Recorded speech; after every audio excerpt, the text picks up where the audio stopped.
ছোটবেলা থেকেই আমি একটু চঞ্চল টাইপের, সবার সাথে খুব সহজেই মিশতে পারতাম। আমি তখন ডিপ্লোমা 5th সেমিস্টারের ছাত্র। দেখতে মোটামুটি ভালো, যে কোনো মেয়েই আমাকে পছন্দ করে, কিন্তু 2-1 মাসের বেশি তারা আমার সাথে বন্ধুত্ব টিকিয়ে রাখতে পারে না। 2020 সালের ডিসেম্বর মাসের 26 তারিখ ফেসবুকে একটা মেয়ের সাথে পরিচয় হয়। আমি আগেই বলেছি, আমার সম্পর্ক কারো সাথেই 2-1 মাসের বেশি থাকতো না, কিন্তু এইবার তার উল্টো হলো। নিজের অজান্তেই মেয়েটির সাথে দেখা করার পর তাকে ভালো লেগে যায়, শুরু হয় কথা বলা। বলে রাখা ভালো, আমি যে পলিটেকনিকে পড়তাম সেটি ছিল এক জেলায়, আর মেয়েটির বাসা ছিল অন্য জেলায়। এর মধ্যে আমার 5th সেমিস্টারের পরীক্ষা শুরু হয়। পরীক্ষা শেষ হবার পর আমি মেয়েটাকে চাপ দিতে থাকি বিয়ের জন্য। সে তার পরিবারকে বলে বিষয়টা, আমিও আমার পরিবারকে জানাই। আমার পরিবার মানলেও তার পরিবার সেটা মেনে নেয় না। আমরা পালিয়ে গিয়ে বিয়ে করার সিদ্ধান্ত নেই। যাই হোক, সে বলে সে সময় পেলে বেরিয়ে চলে আসবে। এর মধ্যে 4টা মাস কেটে যায় এবং 6ষ্ঠ সেমিস্টারের পরীক্ষার 1 মাস বাকি। সে হঠাৎ ফোন দিয়ে বলল, আমি মাওয়াঘাটে আছি, আমাকে নিয়ে যাও। আমি 7-5 না ভেবে মেসে ছোট ভাইকে আর একটা ফ্রেন্ডকে নিয়ে চলে যাই। তাকে নিয়ে সরাসরি আমার বাসায় চলে আসি। যেহেতু আমার পরিবার মেনে নিয়েছিল, তাই তারা আমাদের বিয়েটা দিয়ে দেয়। ভালোই কাটছিল দিনকাল। এর মধ্যে আমার মা তার কাছ থেকে তার পরিবারের নাম্বার নেয় এবং তার পরিবারকে আমাদের ঠিকানা দেয়। পরদিন তার পরিবার আমাদের বাসায় এসে উপস্থিত। আমি দেখে পুরোই হতবাক। কিরে, কিভাবে কি হলো? মায়ের কাছে জানলাম মা আসতে বলেছেন। তারা আমাদের উপরে খুব ক্ষিপ্ত, তাদের না জানিয়ে বিয়ে করার জন্য। অনেক জল্পনা কল্পনা শেষে যখন তারা মেয়েকে নিয়ে যাওয়ার জন্য রাজি করাতে পারল না, তখন তারা খাওয়া দাওয়া শেষ করে চলে যায়। 1 মাসের মতো বাসায় থাকার পর পরীক্ষার সময় হলে আমি কলেজে চলে আসি। এত কিছু কেন বললাম, যাতে আপনাদের বুঝতে একটু সুবিধা হয়। যাই হোক, আমি আসার কিছুদিন পর রমজান মাস শুরু হয়ে যায়। প্রথম রোজার দিন মা ফোন দিয়ে বলে তারা সব মেনে নিয়েছে। আমি ভাবি, যাক আলহামদুলিল্লাহ। বেশ ভালোভাবে তখন তারা যোগাযোগ করে আমার সাথে। 7ম রোজার দিন মা আবার ফোন দিয়ে বলে, তোর খালা শাশুড়ি আর তার ছেলে এসেছে, তোর বউকে নিয়ে যাবে। তোর পরীক্ষা শেষ হলে তোকে আর তোর বাবাকে গিয়ে নিয়ে আসতে বলেছে। আমি বলি, না, আমি বাসায় না যাওয়া পর্যন্ত কোথাও যাওয়া যাবে না। পরে সবার জোরাজোরিতে বলি, আচ্ছা ঠিক আছে, 7 দিনের জন্য, তারপর যেন নিয়ে আসে। তারা বিষয়টা মেনে নেয় এবং তাকে নিয়ে চলে যায়। ঘটনা মূলত এখান থেকেই শুরু। পরদিন তারা বাসায় ফিরে আমায় ফোন না দেওয়ায় আমি দুপুরে ফোন দেই, ঠিকঠাক বাসায় পৌঁছেছে কিনা সেটা বোঝার জন্য। ফোন দেওয়ার পর রীতিমতো আমি শকড হয়ে যাই। কথা বলছি, আমি আমার বউ আমাকে বলছে, তুই আমাকে ব্যবহার করেছিস, তুই আমাকে আর কোনোদিন ফোন দিবি না। আমি ভাবছি, এটা কে যে আমায় ছাড়া কিছু বুঝতো না? সে এগুলি কিভাবে বলতে পারলো, ভাবতে পারলো? ফোনের ওই পার থেকে আবার কথা আসলো। এবার তার মা বলছে, তোমায় আমি ছাড়বো না, তোমার জীবনটা আমি নষ্ট করে ছাড়বো। আমি ফোন কেটে দিয়ে বাসায় ফোন দিলাম। মা ফোন ধরেই কাঁদো কাঁদো গলায় বলছে, তোর বউ আমাকে খুব অপমান করেছে, আর তোর শাশুড়ি। আমি ভাবছি, কি হচ্ছে এগুলো? এর মধ্যে মা বলল তারা সোজা জানিয়ে দিয়েছে তারা আর এই বউকে বাসায় আসতে দেবে না। এগুলো শুনে আমার মাথা কাজ করছিল না। রাগে আমি আর কোনো কথা বলি না। এরপরে তারা আমাদেরকে যা পাঠাবে না মেয়েটিকে, সেটা আমরা বুঝতে পারি এবং আমি ফোন রেখে শুয়ে পড়ি। এগুলো নিয়ে তখন আমি তেমন কিছু ভাবিনি। তখন আমার মনে হয়নি যে তারা আমার সাথে খারাপ কিছু করবে। ঠিক সেই সময় কেউ যেন দরজায় টোকা দিল। আমি বললাম, দরজা খোলা আছে, কিন্তু তারপর আর কোনো আওয়াজ নেই। একটু ঘাবড়ে গেলাম। তারপর ভাবলাম হয়তো কেউ মজা করছে, কিন্তু একটু পরেই ভাবলাম মেসে তো কেউ নেই আমি ছাড়া। রুমমেট পরীক্ষা দিতে চলে গেছে, আর কেউ কেউ বাইরে আছে। তারপর আবার ভাবলাম সব আমার মনের ভুল, যেহেতু মেসটা গ্রামের ভেতরে, কেউ হয়তো মজা করছে। পরীক্ষা পরদিন একটু পড়তে চাইলাম, কিন্তু পারলাম না। শুয়ে পড়লাম। কখন ঘুমিয়ে গেছি জানি না। ঘুমের মধ্যে একটা স্বপ্ন দেখলাম, কে যেন আমাকে বলছে, তুই বাঁচবি না, তোকে মরতেই হবে, বলে আমার উপরে ঝাঁপিয়ে পড়ল। আমি চিৎকার করছি, কিন্তু আমাকে সাহায্য করার মতো কেউ নেই।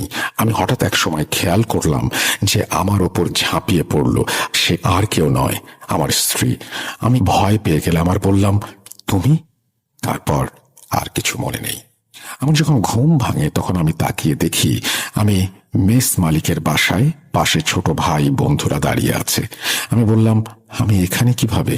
মেস মালিক আমাকে খুব ভালোবাসতো, কোনোদিন রাগ করে বা জোরে কোনো কথা বলেনি আমার সাথে, কিন্তু সেদিন রাগান্বিত হয়ে বলল জানে না কিছু এবং নির্দেশ দিল আমাকে যেন এখনই বাসায় নিয়ে যাওয়া হয়। আমার শরীরে খুব ব্যথা করছিল। আমি আমার এক বন্ধুকে বললাম, আমাকে রুমে নিয়ে চল। তারপরে আমাকে রুমে নিয়ে আসা হলো। আমি সবাইকে বাইরে যেতে বললাম, 2 জন ছাড়া, সেই 2 জন যারা মেয়েটাকে আনতে সাহায্য করেছিল। তারা যেভাবে বলেছিল সেভাবেই বলছি।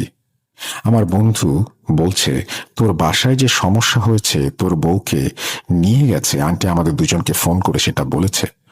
তোর রুমমেট যখন পরীক্ষা দিয়ে এসে রুমে তোকে পায় না, তখন আমাকে ফোন দেয়, কারণ সে জানতো তুই আমাদের সাথে যাসনি। তাছাড়া রুমের দরজা নাকি খোলা। আমরা মেসে আসার পরে সবাইকে বলি তোর বাসার সমস্যার কথা, তখন সবাই খুব মন খারাপ করে এবং ওরাও ভাবে যে তুই হয়তো মন খারাপ করে কোথাও গেছিস। ফোন দিয়েও তোকে পাচ্ছিলাম না। সবাই মিলে তোকে দোকানের আশেপাশে এবং বাগানে এই সমস্ত জায়গায় খুঁজি। তারপর 8টা বেজে গেল। তখন একটু চিন্তিত হলাম। আমরা মেসের মালিকের কাছে গিয়ে আমরা তাকে সবকিছু খুলে বলি। আমরা সবাই বেরিয়ে পড়ি তোকে খুঁজতে। শহরের দিকে যাচ্ছিলাম, বাগান দিয়ে হঠাৎ কেউ একজন বলে উঠল, ওইখানে কেউ একজন পড়ে আছে। গিয়ে দেখি তুই। সবাই দেখি তোর চোখ একদম লাল, তোর মুখ ফ্যাকাশে। তোকে মেস মালিকের বাসায় নিয়ে যাই। এই বলে আমার বন্ধু বলল, তুই যে পথে যাচ্ছিস সেখান থেকে ফিরে আয়। আমি অবাক হয়ে বললাম, কোন পথে? তখন সে বলল, তুই যে নেশা শুরু করেছিস এটা ভাবিনি। বাদ দে এসব। কথা শুনে আমি অবাক হয়ে গেলাম। আমি ওদেরকে বোঝানোর চেষ্টা করলাম এবং সেই সময় আমি বুঝতে পারলাম যে মেস মালিক কেন আমার উপরে রেগেছিল। আমি খুব হতাশ হয়ে ভাবি, কি হলো এগুলো? তাহলে কি এটা স্বপ্ন ছিল? তারপর থেকে আমি বুঝতে পারছিলাম আমার সাথে সব সময় কে যেন থাকে, এমন কিছু ফিল করি। সেদিন রাতে ঘুমাতে পারিনি। পরের দিন পরীক্ষা দিয়ে আসার পর আমার খুব খারাপ লাগে। কিছু করার ছিল না। তারপর থেকে প্রতিদিন দুপুরে কেমন করে যেন ঘুমিয়ে যেতাম। সেই স্বপ্ন আর সেই ঘটনা ফিরে ফিরে আসতো। মূলত সবাই রেগে গিয়েছিল আমার প্রতি। কারো সাথে কথা বলতাম না। 2টি পরীক্ষাও দেইনি। সবাই ভাবে আমি নেশা করছি। এক পর্যায়ে মেস মালিক আমার বাসায় খবর দেয়। বাসা থেকে বাবা মা এসে সবটা শুনে আমায় বুঝিয়ে রেখে আসবে, কিন্তু মেস মালিক বলে আমি এমন ছেলেকে মেসে রাখবো না। সে নেশা করে, আমার মেসের নাম খারাপ হবে। মা বাবা অনেক চেষ্টা করে অন্য মেসে রাখার জন্য, কিন্তু কেউ রাখতে চায় না। কারণ কলেজ সহ পুরো এলাকায় সবাই জানতো আমি নেশা করা শুরু করেছি। বাবা সব আশা ছেড়ে দিয়ে আমাকে বাসায় নিয়ে আসলো। আমি বাসায় সবটা বললাম। আমার সাথে এমন হয় তারা কেউ বিশ্বাস করে না। আমার কথা তারা কেউ আমলে নেয় না। তারা সবাই ধরে নেয় আমি নেশা শুরু করেছি। কি একটা অবস্থা! বিশ্বাস করবেন না, আমি নিজেকে অসহায় ভাবতে শুরু করি। বাসায় আসার পর 4 দিন কিছু হয়নি। 5 দিনের দিন রাতে আমি ফোন চাপছিলাম। হঠাৎ মনে হলো জানলাতে কিছু একটা ঢুকলো। আমি তেমন কিছু না ভেবে জানালা হালকা খোলা ছিল, বন্ধ করে দিলাম। এর কিছুক্ষণ পর মনে হলো কোনো একটা মেয়ে আমার টেবিলের পাশে দাঁড়িয়ে কাঁদছে। আমি প্রচন্ড রকমের ভয় পাই। রুমের আলো জ্বালিয়ে যেটা দেখতে পাই সেটা দেখার জন্য আমি প্রস্তুত ছিলাম না। আমি দেখলাম আমার স্ত্রী দাঁড়িয়ে কাঁদছে। ভয়ে আমি শীতল হয়ে যাই। কি বলবো, কাকে ডাকবো কিছুই বুঝতে পারছি না। আমার মুখ দিয়ে কোনো কথা বের হচ্ছে না। কান্না থামিয়ে হাসি শুরু করলো মেয়েটি। বলল, মরবি, তুই মরবি। আমি কি করব ভাবতে পারছিলাম না। হঠাৎ করে মায়ের ডাক শুনে শান্তি এলো মনে। তাকিয়ে দেখি সে নেই। মায়ের কথা শুনে দরজা খুলে দেখি মা বাইরে দাঁড়ানো। মা বলল, তোর দাদি খুব অসুস্থ, দেখে আসি চল। আমি বললাম, বাবা যাবে না? মা বলল, তোর বাবা আগেই গেছে। আমি ফোনের দিকে তাকিয়ে দেখি 11:49 মতো বাজে। কিছু না ভেবে মায়ের সাথে চলে গেলাম। দেখলাম মা দাদি বাড়ি না গিয়ে রাস্তা দিয়ে হেঁটে পুকুরের দিকে যাচ্ছে। বলে রাখা ভালো, আমাদের এদিকে আবাদি জমি নেই বললেই চলে, সব পুকুর। আমি মাকে ডাকতে ডাকতে পেছনে পেছনে যাচ্ছি। হঠাৎ মা আমাদের বাড়ির পাশে বাঁশ ঝাড়ে এসে থেমে বলে, দাদিকে দেখবি? বলে একটা বিকট হাসি দেয়। আমি মায়ের এমন আচরণ দেখে বললাম, তোমার কি হয়েছে মা, এমন করছো কেন? তখন মা বলছে, তোকে তোর বউয়ের কাছে রেখে যাচ্ছি, বলে আবার হাসতে শুরু করে। আমি ভয়ে ভয়ে মায়ের দিকে তাকিয়ে দেখি, কি ভয়ঙ্কর সেই চেহারা। ওটা আমার মা না, আমার দাদি। একটু পিছনে এসে দেখি আমার শাশুড়ি। আমি আমার মাথায় হাত দিয়ে সেখানে বসে পড়ি। কিছুক্ষণ পর খেয়াল করলাম পাশে কেউ নেই। বাসার দিকে যাওয়ার জন্য চেষ্টা করছি, কিন্তু এর মধ্যে ঘটল আর এক ঘটনা। একটা মানুষ বাঁশের ওপর বসে আমার নাম ধরে ডাকছে। আমি আবার ভয়ে শিউরে উঠলাম। অবয়বটিকে দেখতে এমন ছিল 10 থেকে 12 ফুট উচ্চতার একটা মহিলা, চুলগুলো লম্বা, মাটিতে ঝুলে আছে এবং অনেকখানি বাঁশের সাথে পেঁচিয়ে আছে। আমি নিজেকে ধরে রাখতে পারলাম না, জ্ঞান হারিয়ে ফেললাম। জ্ঞান ফিরলে আমি আমার রুমে নিজেকে আবিষ্কার করি। আমি সবাইকে বলি কি হয়েছিল আমার সাথে। আমার সাথে ঘটা সব ঘটনা সবাই শোনে, বলে বউয়ের জন্য আমি পাগল হয়ে গেছি, আবল তাবল কথা বলছি। কিন্তু মা তো মা, আমার কথাটা সে বিশ্বাস করে। বাবাকে বলে, বাবা অনেক রেগে যায় আর গালাগালি করে। মা বাবাকে বলে, শোনো, ওর কথা বিশ্বাস করো। না করে কি করবে? গেটে তালা চাবি লাগিয়ে তোমার কাছেই রাখো তাহলে। ও ইচ্ছে হলে যে বাইরে যাবে তার আর উপায় থাকবে না। আর 2 দিন পর জ্ঞান ফিরল। বাবা সেটাও কেন যেন বিশ্বাস করতে চাইছিল না। সেদিন থেকে আমার খুব জ্বর আসে। 1 সপ্তাহ পার হলেও জ্বর ভালো হয় না। আমি কিছু খেতে পারতাম না, বমি হয়ে যেত। তখন আমার ওজন অনেক কমে যায়, আমি একদম রোগা হয়ে যাই। আমার ওজন ছিল 68 কেজি, সেই ওজন 53 কেজি হয়ে যায়। শরীরে হাড় ছাড়া কিছু ছিল না। মা এগুলো দেখে সহ্য করতে না পেরে আমার এক চাচা কবিরাজ ছিল, তার কাছে নিয়ে যায় চিকিৎসার জন্য। তিনি আমাকে দেখে বলেন, আগে নিয়ে আসেননি কেন? একদম শেষ হয়ে গেছে। আমাকে 2 দিন সময় দিন, কি হয়েছে জানাবো। আমরা বাসায় চলে আসি। সেদিন রাত থেকে কি কি ঘটেছে আমার মনে নেই। চলেন আমার মা যেভাবে বলেছে সেভাবেই শুনি। সেদিন যখন তোর চাচার কাছে নিয়ে আসি, রাতে তোর বাবা বাজার থেকে এসে তোকে দেখতে যায় তোর রুমে। তখন তুই নাকি তোর বাবাকে অনেক খারাপ ভাষায় গালাগালি করেছিস। তোর বাবা তোকে একটা থাপ্পড় মেরে রুম থেকে আসতে যাবে, তখন তুই নাকি মোটা গলায় বলেছিস, মারলি তো, মরবো তো, আমি এমনি মরবো। তারপর বাবা রুম থেকে রাগ করে বেরিয়ে আসে, আমাকে এসে সব কথা বলে। আমি তোর বাবাকে অনেক বুঝিয়ে ঘুমাতে পাঠাই। রাত 3টার দিকে একটা স্বপ্ন দেখে ঘুম থেকে জেগে উঠি। উঠে দেখি তোর বাবাও বসে আছে। জিজ্ঞেস করলাম কি হয়েছে। তোর বাবা বলল, স্বপ্ন দেখলাম, কি যেন বলছে, তোর বড় ছেলেকে নিয়ে যাব, কেমন করে বাঁচাস দেখব। আমি হতাশ হয়ে তোর বাবাকে বললাম, আমিও এই স্বপ্নটাই দেখেছি। তখন তোর বাবা বলে, তোমরাই ঠিক ছিলে, কালোর চাচার কাছে যাব। তখন আমি বললাম, আমি তোমার ছেলেকে নিয়ে গিয়েছিলাম তোমার ভাইয়ের কাছে। 2 দিন সময় চেয়েছে সে। 2 দিন পর তোর বাবা আর আমি তোকে নিয়ে তোর চাচার বাসায় যাই, কিন্তু তুই কিছুতেই যেতে চাইছিলি না। তারপর হঠাৎ হাসি দিয়ে বললি, চল, কোথায় নিয়ে যাবি? কেউ কিছু করতে পারবে না, আমি মরবই। তারপর তোর চাচার বাসায় যাই। তোর চাচা যেটা বলে সেটা শোনার জন্য আমরা মোটেও প্রস্তুত ছিলাম না। তোর চাচা বলে তোকে নাকি কালো জাদু করা হয়েছে, কিন্তু কে করেছে, কিভাবে করেছে সেটা সে বলতে পারবে না, আর সে কিছু করতেও পারবে না, কারণ সে যা জানে তা দিয়ে পেরে ওঠা সম্ভব না। তোর বাবা হতাশ হয়ে বলে, তাহলে কি কোনো উপায় নেই? তখন তোর চাচা বলল, সে একজন কবিরাজকে চেনে, তিনি অনেক বড় বড় কাজের সমাধান করেছেন। এই কথা বলার পর দেখি তুই পাশের রুম থেকে হাসছিস আর বলছিস, চল, কোথায় নিয়ে যাবি। এর মধ্যে তোর চাচার গলা চেপে ধরেছিস তুই। তোর চাচা কি যেন দিয়ে তোর মাথায় আঘাত করতেই তুই একদম থেমে গেলি। আমরা আর দেরি না করে তোকে নিয়ে সেই কবিরাজের বাসায় চলে যাই। কবিরাজ বলে, আমি এগুলো বাদ দিয়ে দিয়েছি, করি না। কিন্তু তোর চাচাকে দেখে আর তোর দাদার নাম বলার সাথে সাথে বলে, আমার বন্ধুর নাতি যখন বিপদে পড়েছে, সাহায্য তো করতেই হবে। তখন তোর চাচা সব খুলে বলে আর বলে, তোর জিন বলেছে যে ওর সাথে কালো জাদু করা হয়েছে। কিন্তু এর বেশি আর কিছু জানতে পারেনি। তখন কবিরাজ বলল, একটু বসো তোমরা, আমি আসছি। 10-15 মিনিট পর কবিরাজ এসে বলল, তোমার ছেলে একটা মেয়েকে বিয়ে করেছে। আমি বললাম, হ্যাঁ, কিন্তু ডিভোর্সও হয়ে গেছে, আর ওরা ডিভোর্স লেটার পাঠিয়ে দিয়েছে। মা আমায় বলেছে, তোর কিছু মনে নেই, তোর ডিভোর্স পেপারের খবর তুই জানিসও না। মা আবার বলা শুরু করলো। কবিরাজ তখন বলল, হ্যাঁ, সব জানি আমি। ওর ওপর সত্যি কালো জাদু করা হয়েছে, আর এটা করা হয়েছে অনেক খারাপ ভাবে। আমি তখন বললাম, কে করেছে এই কাজ বলবেন? কবিরাজ বললেন, এখনো জানতে পারিনি, তবে জেনে যাব। ওর ওপর কালো জাদু করা হয়েছে, তাতে দুটো খাসি বলি দিয়ে একটা খারাপ আর একটা শক্তিশালী জিনকে আহ্বান করা হয়েছে। ওকে মেরে ফেলার জন্য এসব করা হয়েছে, আর এতে ব্যবহার করা হয়েছে ওর মাথার চুল, শ্মশানের মাটি আর ওর ব্যবহৃত একটি জামা। এগুলো এক জায়গায় করে খাসির রক্ত দিয়ে 49টি তাবিজ পুঁতে দেয়া হয়েছে। তোমরা ওকে নিয়ে বাসায় যাও, আমি 6 তারিখ তোমাদের বাসায় যাব।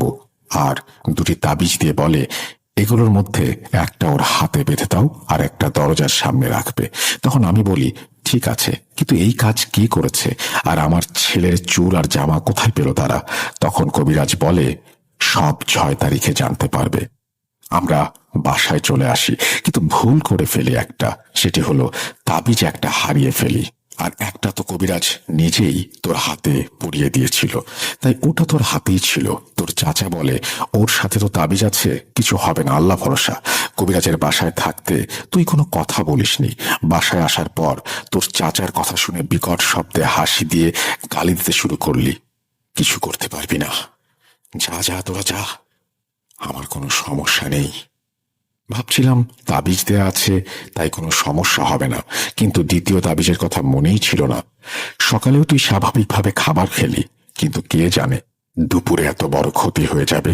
দুপুরে তোর রুমে গিয়ে দেখি বিষের গন্ধে রুমে ঢোকা যাচ্ছে না। তোকে বললাম, কি করছিস তুই? তুই মোটা গলায় বললি, বিষ খেয়েছি। খাবি? বলেছিলাম না নিয়ে যাব, বলে হাসতে শুরু করলি। আমি চিৎকার করায় সবাই এসে তোকে জোর করে হাসপাতালে নিয়ে যেতে চায়, কিন্তু কেউ পারছিল না। আল্লাহর অশেষ দয়ায় 25-30 জন লোক কাজ শেষ করে বাসায় ফিরছিল। তারা ধরাধরি করে তোকে নিয়ে যায় ডাক্তারের কাছে। যাওয়ার পর তোকে ওয়াশ করা হয়। তুই একদম সুস্থ হয়ে গিয়েছিলি, একাই বাসায় চলে এসেছিলি। কিন্তু পরদিন সকাল থেকে এমন ঝাঁকুনি শুরু হয়, আবার মেডিকেলে ভর্তি করা হয় তোকে। সবাই অনেক চিন্তায় পড়ে গিয়েছিল তোকে নিয়ে। ডাক্তাররাও কেউ বলতে পারছিল না কি হয়েছে, কি করা যেতে পারে। এমন আচরণ দেখে ডাক্তার বা আশেপাশের মানুষও ভয় পেত। এসবই তোর বাবার মুখে শোনা, আমায় তো যেতে দেয়নি। এর মধ্যে তোর চাচা কবিরাজকে সব খুলে বলে। কবিরাজ অনেক বকা দেয়, বলেছিলাম না দেখে রাখতে। আমার কথা শোনেন নাই, তাবিজও হারিয়ে ফেলেছেন, বলেন নাই। এখন যত তাড়াতাড়ি সম্ভব আমার সাথে দেখা করেন। তোর চাচা কবিরাজের কাছে গেলে আবার 2টো তাবিজ দেয় আর বলে, আগে যেটা হাতে আছে ওটা খুলে দিতে হবে, আর এটা পুড়িয়ে দিতে হবে, একটা বালিশের নিচে রাখতে হবে। এটা করার পর তুই আর কোন রকম উদ্ভট আচরণ করিসনি, কিন্তু কারোর সাথে কথাও বলিসনি। 13 দিন পর তুই সুস্থ হলে ডাক্তার তোকে ছেড়ে দেয়, কিন্তু তুই কারো সাথে তখনও কথা বলা শুরু করিসনি। এলাকার সবাই বলে তুই মেয়েটার জন্য বিষ খেয়ে পাগল হয়ে গেছিস। যাই হোক, কবিরাজ তুই সুস্থ হওয়ার 5 দিন পর আসে, অর্থাৎ নভেম্বরের 23 তারিখ। তখন তিনি তোর রুমে ঢুকে তোকে আনতে বলে। তোকে একটা গোল বৃত্তের মধ্যে বসানো হয়। তিনি বলেন, 1 ঘন্টা আমি একে আটকে রাখতে পারবো। এর মধ্যে জোড়া খাসি একদমে কিনতে হবে, আর 1 মণ মিষ্টি, 3 হাত কাফনের কাপড় লাগবে। আধা ঘন্টার মধ্যে সব ব্যবস্থা করতে হবে। তোর বাবা যায় মিষ্টি আর কাফনের কাপড় আনতে, আর তোর মামা আসে। সেই দিন তোর মামা বের হয় খাসি কিনতে। এর মধ্যে কবিরাজ তোর চাচাকে বলে তোর পেছনে বসতে, আর আমাকে একটা সাইডে বসতে বলে। তারপর তোর ওপর সেই জিনটাকে হাজির করা হয়। জিজ্ঞেস করে, তুই এই ছেলেকে ছেড়ে যেতে চাস কিনা, কেন এর ক্ষতি করছিস? তখন মেয়েলি কণ্ঠে তুই বললি, আমার কাজ শেষ না হওয়া পর্যন্ত আমি যাব না। তখন কবিরাজ বলে, তুই যাবিও এবং সব বলবিও। এই বলে ব্যাগ থেকে জমজম কূপের পানি বের করে কি যেন পড়ে ছিটিয়ে দেয়। তখন তুই বললি, বেশিক্ষণ আটকে রাখতে পারবি না আমাকে, আমি বের হলে কি হবে জানিস তো? তখন কবিরাজ আবার পানি ছিটিয়ে দেয়, বলে, বের হতো। আমি জানি তোকে কে পাঠিয়েছে, কিন্তু আমি তোর মুখ থেকে শুনবো। কিন্তু কবিরাজ কোনোভাবেই বলাতে পারছিল না। এর মধ্যে তোর মামা আর বাবা এসে পড়ে। 40 মিনিট লেগেছিল তাদের এগুলো জোগাড় করে নিয়ে আসতে। কবিরাজ সাথে সাথে তোর চাচাকে ইশারা করে। তোর চাচা তোর বাবার কাছ থেকে কাফনের কাপড় নিয়ে কিছু অংশ কেটে তোর চোখে বেঁধে দেয়, আর খাসিটা তোর সামনে রেখে দেয়। বাকি কাফনের অংশে তোর নাম আর কি যেন লেখে এবং খাসির ওপর দিয়ে দেয়। তারপর সাথে সাথে তুই একদম ছোটাছুটি শুরু করে দিস। এর মধ্যে তোর চাচা এক কোপে কাফনে জড়ানো খাসির গলা কেটে দেয়। তুই হাসতে হাসতে টলে পড়ে যাস। কবিরাজ সাথে সাথে তোকে তুলে বৃত্তের মধ্যে বসায়, তোকে তোর রুমে রেখে আসতে বলে। তিনি বলেন আর কোনো সমস্যা হবে না, ওকে নিয়ে যান। ওই জিন এখন বৃত্তের মধ্যে। এই খাসিটির ভেতর ওকে বন্দি করা হয়েছে, কোনো সমস্যা নেই। তোকে রুমে রেখে আসার পর দেখলাম কবিরাজ বোতলের মুখ আটকে বলল, জিনটিকে এখানে বন্দি করা হয়েছে, তোমরা মুক্ত, তোমাদের ছেলের সাথে আর কোনো সমস্যা হবে না। কি ভাবছেন ঘটনা এখানে শেষ? না, আরেকটু বাকি আছে। মা আবার বলছে। তখন আমি কে এটা জানতে চাইলাম কবিরাজের কাছে। কবিরাজ বললেন, বলবো কি করেছে এই কাজ। তার আগে রুমের আলোগুলো বন্ধ করেন। কেউ এই রুমে প্রবেশ করলে সবাই সালাম দেবেন। তারপর 5 মিনিট পর তাকে জিজ্ঞেস করবেন কে এই কাজ করেছে। কবিরাজ কি যেন সব পড়লেন আর আলো বন্ধ করতে বললেন। আলো বন্ধ করার কিছু সময় পর সাদা জুব্বা পরা একজন লোক রুমে প্রবেশ করলো। আমরা সবাই তাকে সালাম দিলাম। তিনি মিষ্টি ভাষায় সালামের উত্তর দিলেন। তারপর 5 মিনিট পর তোর বাবা জিজ্ঞেস করলো, আমার ছেলের সাথে এমন কাজ কে করেছে? তিনি বললেন, তোর ছেলের শাশুড়ি। শুনে আমরা সবাই হতবাক হয়ে গেলাম, মানুষ এতটা নিষ্ঠুর। তোর বাবা আবার জিজ্ঞেস করলো, তাহলে চুল আর জামা কোথায় পেল তারা? তখন তিনি বললেন, তোরা মেয়েটাকে ভুল বুঝিস না, আর মেয়েটি তোর ছেলের মতোই কালো জাদুতে আসক্ত হয়ে গেছে। তার মা তাকে পুরো নিজের বশে নিয়ে এসেছে। মেয়েটি সত্যিই তোর ছেলেকে ভালোবাসতো। তোর ছেলের জামা আর চুল ওই মেয়েটি নিয়ে গিয়েছিল, আর অনেক কিছুই মেয়েটির কাছে ছিল, তার মা সব ফেলে দিয়েছে। এগুলো থাকার কারণে কাজটি খুব সহজে করাও গিয়েছে। ছেলের কাছেও মেয়েটির চুল আছে, ছেলের মানি ব্যাগে। জিনটি তোর ছেলেকে মারার জন্য ওই মেয়ের রূপ নিয়ে আসতো। লোকটি নিমিষেই এসব কথা বলে হারিয়ে যায়। তখন কবিরাজ বলে, ওটা একটা জিন ছিল যেটা কবিরাজের সাথে থাকে। এগুলো শোনার পর সবাই একদম চুপ হয়ে যায়, কেউ কোনো কথা বলে না।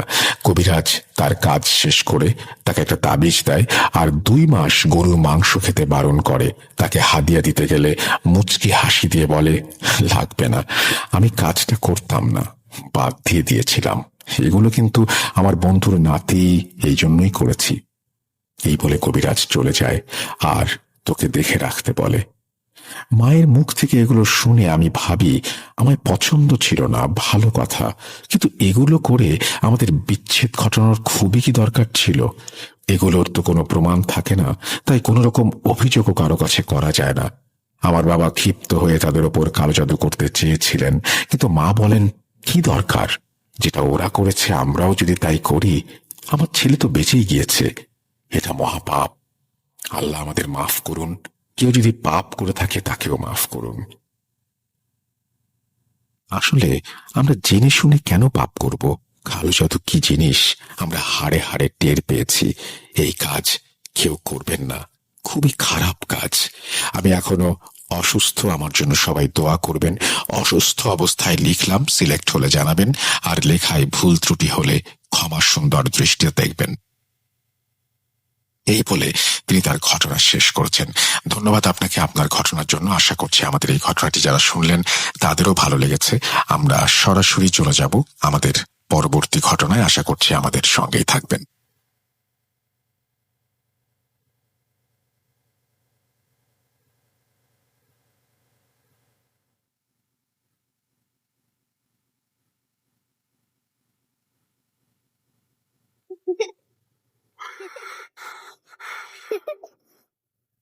লুকোচুরি খেলবে? লুকোচুরি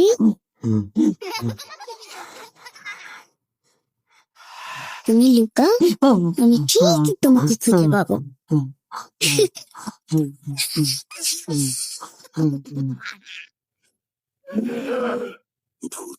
Voot.com with Rasel, welcome back. আপনাদের সবাইকে স্বাগত জানাচ্ছি। আমি রাসেল। আশা করছি আপনারা সবাই ভালো আছেন, ভালোর দলে আছেন। আমিও ভালো আছি, ভালোর দলে আছি। এবং এখন সরাসরি চলে যাব অডিও ক্লিপে। আশা করছি আপনারা প্রথম থেকে শেষ পর্যন্ত আমাদের সঙ্গেই থাকবেন। কোনো কথা না বলে চলুন সরাসরি চলে যাই ঘটনায়। আসসালামু আলাইকুম। আমি পোল্যান্ড থেকে সাবরিনা বলছি। আমি আসলে ভূত এফএম, ভূত.com দুটারই ভীষণ ফ্যান। আমার প্রতিদিন একটা এপিসোড হলেও ভূত.com এর আমার শুনতে হয়। বিশেষ করে আমি রান্না করার টাইমে তো ভূত.com একটা কমন জিনিস, যেটা চলবে আর আমি রান্না করব। তো আর অবশ্যই অরিজিনাল যে পেজটা আছে সেটাই সাবস্ক্রাইব করা, সেটা থেকে শুনি। যদিও সময়ের একটা পার্থক্যের কারণে আমি লাইভ শো গুলো শুনতে পারি না, তো পরে রেকর্ডেড যে শো গুলো থেকে সেগুলো আসলে শুনতে হয়। যাই হোক, আমার সাথে আল্লাহর রহমতে কখনো কোনো কিছু আমি ফেস করিনি। আমি কখনো কোনো ঘটনা এরকম ঘটে নাই, বা আমি প্রত্যক্ষদর্শী এরকম ভাবে না। তবে আমি আজকে যে ঘটনাটা শেয়ার করব সেটা আমার বোনের ছেলের সাথে ঘটা। ওর নাম ইক্তিদার। তো ও আরো ছোটবেলার ঘটনা আর কি। আমি আসলে জানি না ঘটনাটা ভয়ের কিনা বা হরর দিক থেকে ভয়ঙ্কর কিনা। বিষয়টা হচ্ছে যে, হয় না যে ফ্যামিলির কাছের মানুষজনের যদি কোনো রকমের কোনো অস্বাভাবিকতা আমরা দেখি, তখন সেই জিনিসটা আসলে আমাদের জন্য ভয়ঙ্কর। সেটা মেনে নিতে আসলে কষ্ট লাগে। আর যেহেতু একটা ছোট বাচ্চার সাথে এরকম একটা ঘটনা ঘটছে, তো যাই হোক, কথা না বাড়াই আমি ঘটনায় যাই।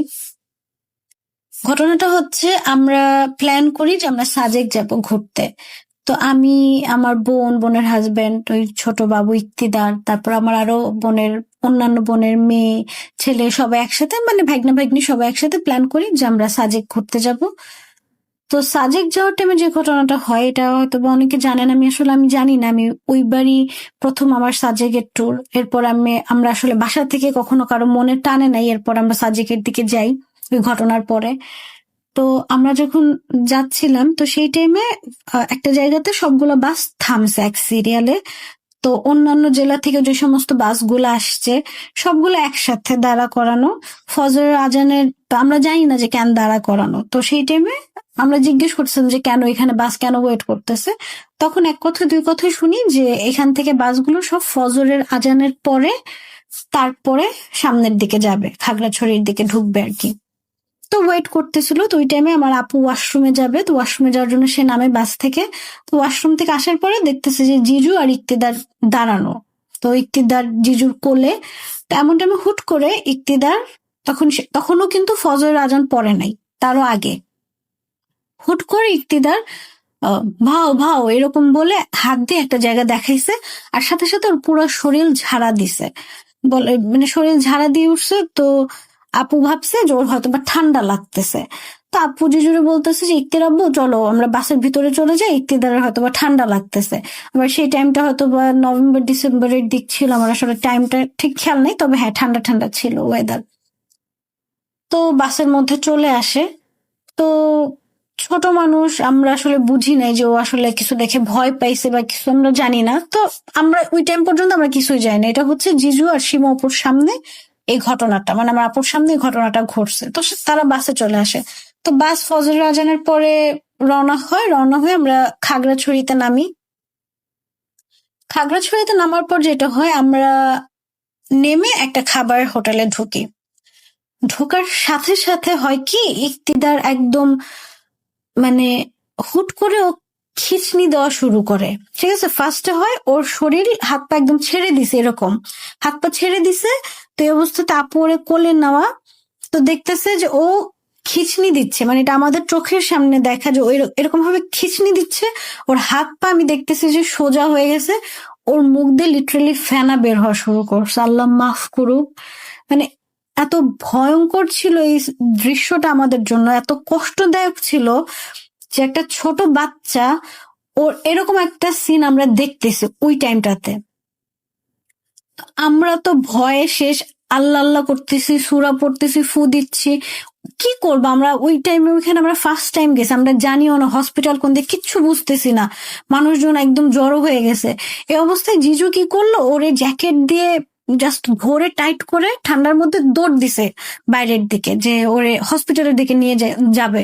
তো ওই টাইমে একটা অটোওয়ালা তারে বলতেছে যে কোথায় যাবেন? তো বলতেছে যে হসপিটালে, যে আমার বাচ্চার অবস্থা ভালো না। তো অটোওয়ালা, আল্লাহ ওনার ভালো করুক, ওই ভদ্রলোক উনি বলতেছে যে আমার অটোতে উঠেন, আমি আপনারে নিয়ে যাই। তো উনি হসপিটালে নিয়ে যায়। হসপিটালে নেওয়ার সাথে সাথে বাবুরে সাপোজিটার দেওয়া হয়, অক্সিজেন লাগানো হয়, ওর জ্বর একদম মাথায় উঠে গেছে এরকম অবস্থা। তো আফটার 3 or 4 hours বাবু একটু স্বাভাবিক হয়েছে। তো স্বাভাবিক হয়েছে, এদিক দিয়ে বিকেল হয়ে গেছে। তো আমরা তো আর তখন ব্যাকও করতে পারতেছি না। তো আমরা প্ল্যান করি যে পরের দিন সকালে আমরা ঢাকায় রওনা দিব, আমরা আর সাজেকের দিকে যাব না, খাগড়াছড়ি থেকে আমরা বাসার দিকে ব্যাক করব। তো বাবুকে নিয়ে আসছে হসপিটাল থেকে হোটেলে। তো তখন বাবু একদম নর্মাল, মানে সকালে যেরকম একটা কিছু, হ্যাঁ ওর শরীর দুর্বল বোঝা যাচ্ছে, বাট ও এমনি নর্মাল, খেলতেছে, খাইতেছে, আল্লাহর রহমতে সবকিছু স্বাভাবিক। তো সকালে, রাত্রে থেকে ওর আবার জ্বর ওঠা শুরু হয়েছে। সকালে ওর জ্বর, ভীষণ জ্বর। সেই অবস্থাতে আমরা ঢাকায় রওনা দিই, ঢাকায় চলে আসি। ঢাকায় আসার পরে যেটা হয় যে বাবু খালি ভয় পায়, ওর জ্বর থাকে, ও অসুস্থ থাকে আর ভয় পায়, আর এরকম হাত দিয়ে দিয়ে দেখায় যে ভাও ভাও ভাও এরকম করে, চিৎকার করে। তো আমরা বুঝতেছিলাম না, ডাক্তার দেখাইছে, ডাক্তার বলছে ওর অতিরিক্ত জ্বরের কারণে এরকম করতেছে। তো এটা আসলে সাইন্টিফিক ব্যাখ্যায় ডাক্তার বলছে যে ও জ্বর মাথায় উঠে গেছিল, এর জন্য এরকম খিঁচনি হয়েছে, বা ওইদিকে অক্সিজেন লেভেল কম, বাচ্চার সমস্যা হয়েছে, এটা সাইন্টিফিক ব্যাখ্যা। তো তারপর ওর ভয় পাওয়া কমে না, ওর অসুস্থতা কমে না, এত ডাক্তার এত মেডিসিন কোনো কিছুতেই কাজ হচ্ছে না, ও ভয় পাচ্ছে। আর ভয় পাইলে ওর এরকম জ্বর আসে। তো ওরা তখন গাজীপুর থাকে, তো গাজীপুর থেকে ওরা আবার ঢাকায় নিয়ে আসছে আমাদের বাসায়। বাসায় আসার পরে আমাদের যে মসজিদের যে ইমাম সাহেব, তাকে ভাইয়া বলে যে আপনি একটু আসবেন হুজুর, ওরে একটু ঝেড়ে দেওয়ার জন্য বা দেখার জন্য যে কি হয়েছে। তো ইমাম সাহেব নিচে বসা আমাদের ড্রয়িং রুমে, আর উপরে বেডরুমে ইক্তিদার খেলতেছিল। তো ইক্তিদারকে উপর থেকে নিচে নিয়ে আসতেছে।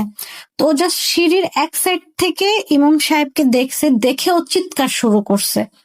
লিটারেলি ও জোরে জোরে চিল্লানো শুরু করছে, মানে ও থাকবে না, ও নিচে কোনোভাবেই থাকবে না, ওরে কেউ ধরে রাখবে না, মানে ও চিল্লাচিল্লি শুরু করছে, মানে ধরাও যাচ্ছে না এরকম একটা অবস্থা। তো ইমাম সাহেব বললো আচ্ছা ঠিক আছে ঠিক আছে, ও হয়তো বা ভয় পাইতেছে, আচ্ছা ঠিক আছে ওরা উপরে নিয়ে যান। তো ওরা উপরে নিয়ে গেছে। তো যাওয়ার পরে ইমাম সাহেব যেটা বললো যে ও কোনো কিছু দেখে ভয় পাইছে। ও তো ছোট মানুষ, কথা তো বলতে পারেনি স্পষ্ট ভাবে, বা ক্লিয়ার না যে ও বলবে যে ও কি দেখছে, বা খারাপ কিছু দেখছে ভালো কিছু, সেটা তো ও বলতে পারতেছে না। বাট যেটাই দেখছে ও হয়তো বা খারাপ কোনো কিছু দেখছে, যেটা দেখে ও ভয় পাইছে। আর ভয় পাওয়ার কারণে ও এরকম করতেছে, আর এরকম এরকম ও হয়তো কিছু দেখে যেটা ওরে দেখা দেয়, আর ও এরকম ভাও ভাও বলে। তো এটা হলো ইমাম সাহেবের ব্যাখ্যা। তারপর ইমাম সাহেব হলো পানি পড়া দেয়। তো পানি পড়া দেওয়ার পরে আপু, ও খেলতেছিল, তো পানি পড়া নিয়ে যে আমার ভাগ্নি হয়তো বা, হ্যাঁ আপু বা আমার ভাগ্নি, দুজনের একজন পানি পড়া উপরে নিয়ে গেছে।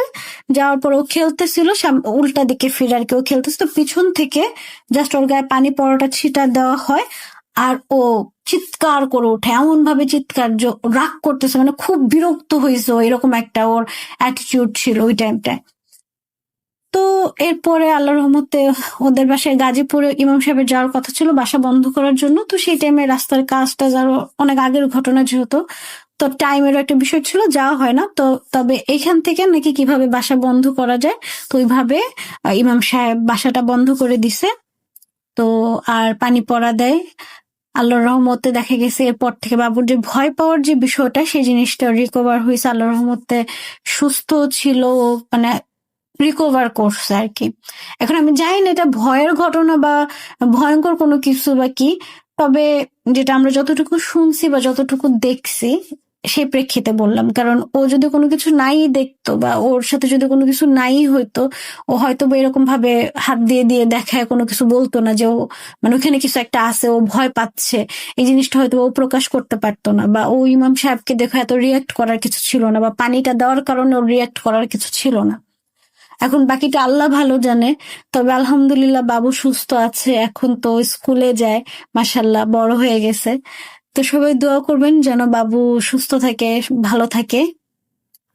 আর আমার আরো কিছু ঘটনা আছে যেগুলা আহ আমি অন্যান্য মানুষের কাছ থেকে শুনছি। আমার হাজবেন্ডের সাথে একটা ঘটনা আছে, সেটা আমি অন্য সময় ইনশাল্লাহ আবার শেয়ার করব।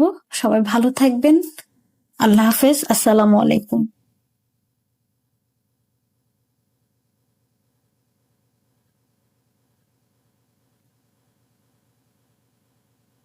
আবারও রাতের আঁধারে ভয়ের রাজ্য ফুঁড়ে ফিরেছি সেই পুরনো সুরে।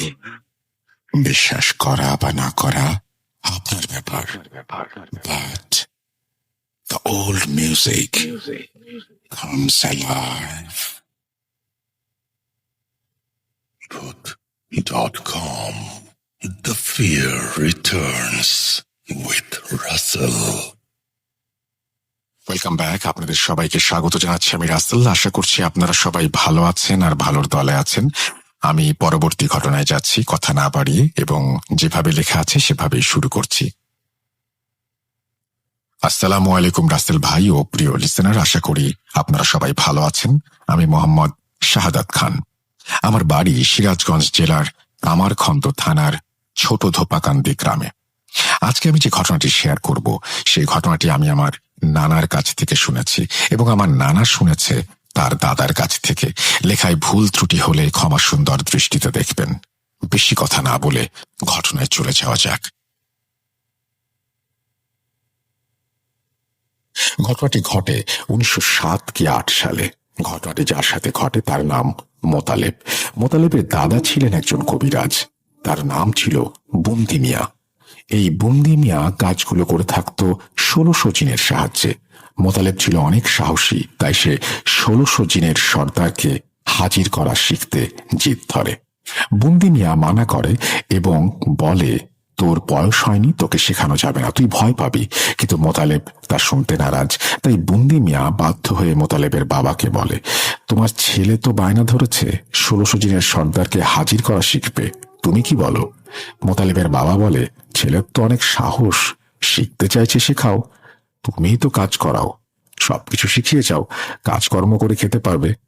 দাদা বলে, তুমি যখন বলছো তাহলে আমি শেখাবো।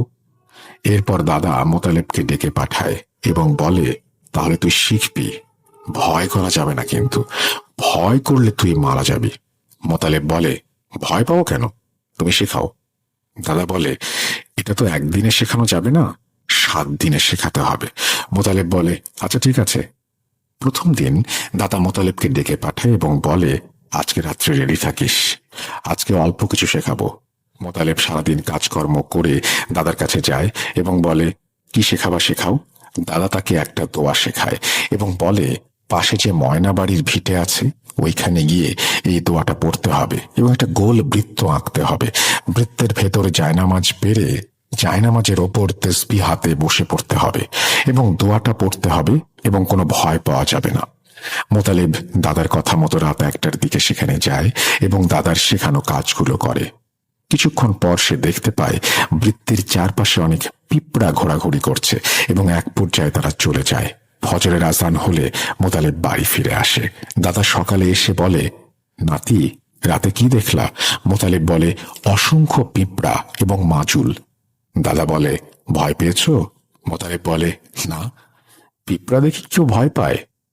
দ্বিতীয় দিন দাদা মোতালেবকে আবার ডেকে পাঠায় এবং বলে, আজকে যাবে বাগিচা বাড়ি আর জঙ্গলে।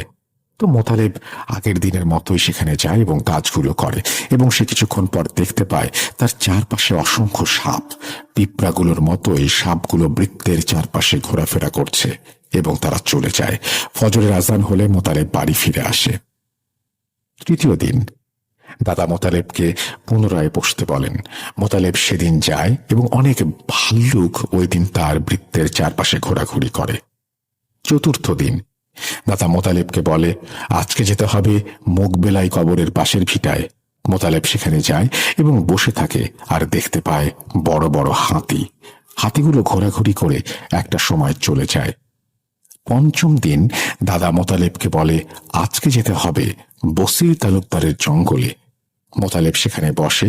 একটা সময় সে শুনতে পায় কিছু একটা তার দিকে আসছে। সে চোখ মেরে দেখতে পায় বড় বড় আকৃতির ঘোড়া তার দিকে দৌড়ে আসছে।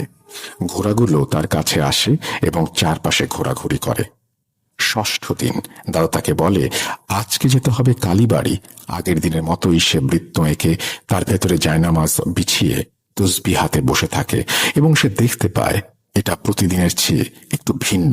চারপাশে মাটি ভেঙে যাচ্ছে এবং নদী হয়ে যাচ্ছে, আর একবার ভাঙলেই সে নদীতে পড়ে যাবে। তখনই ফজরের আজান দেয়, সে বাসায় চলে আসে। দাদা সকালে আসে এবং বলে, আজকে কি হলো? মোতালেব বলে, আজকে আমার চারপাশে মাটি ভেঙে নদী হয়ে গিয়েছিল, আর একবার ভাঙলেই আমি নদীতে পড়ে যেতাম। দাদা বলে, ভয় করেছে? মোতালেব বলে, ভয় করেনি, তবে ভয় না করার মতোও না। দাদা বলে, আর কিছু না, কালকে কিন্তু জিনের সর্দার আসবে এবং তোমাকে দেখা দিতে পারে, তুমি চোখ সরাবে না, দেখবে সে কি করে।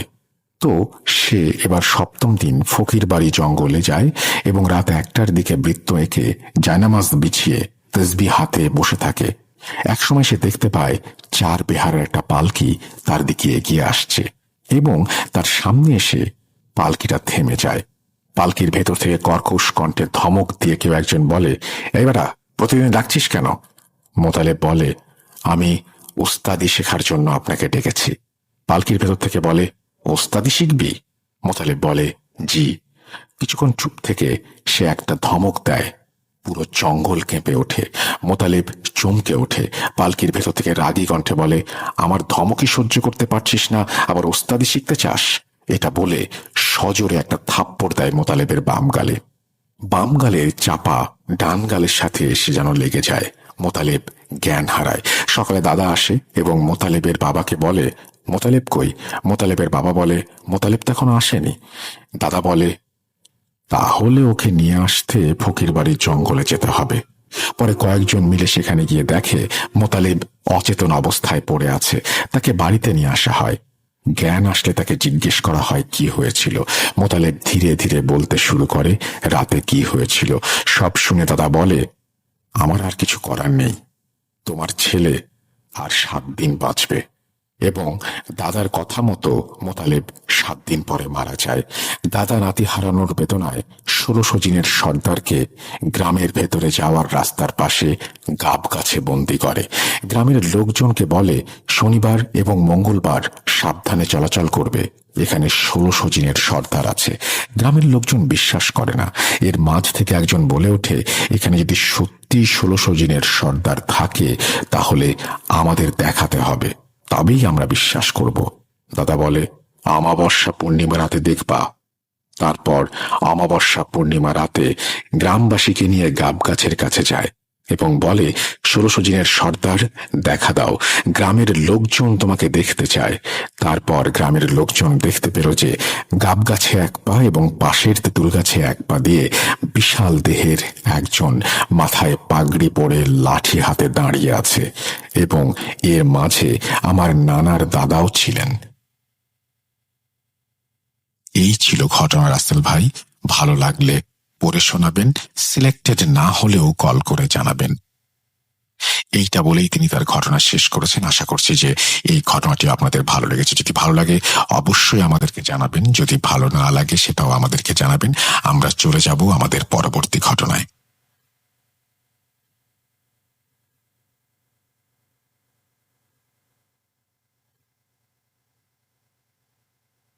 Booth.com with Russell.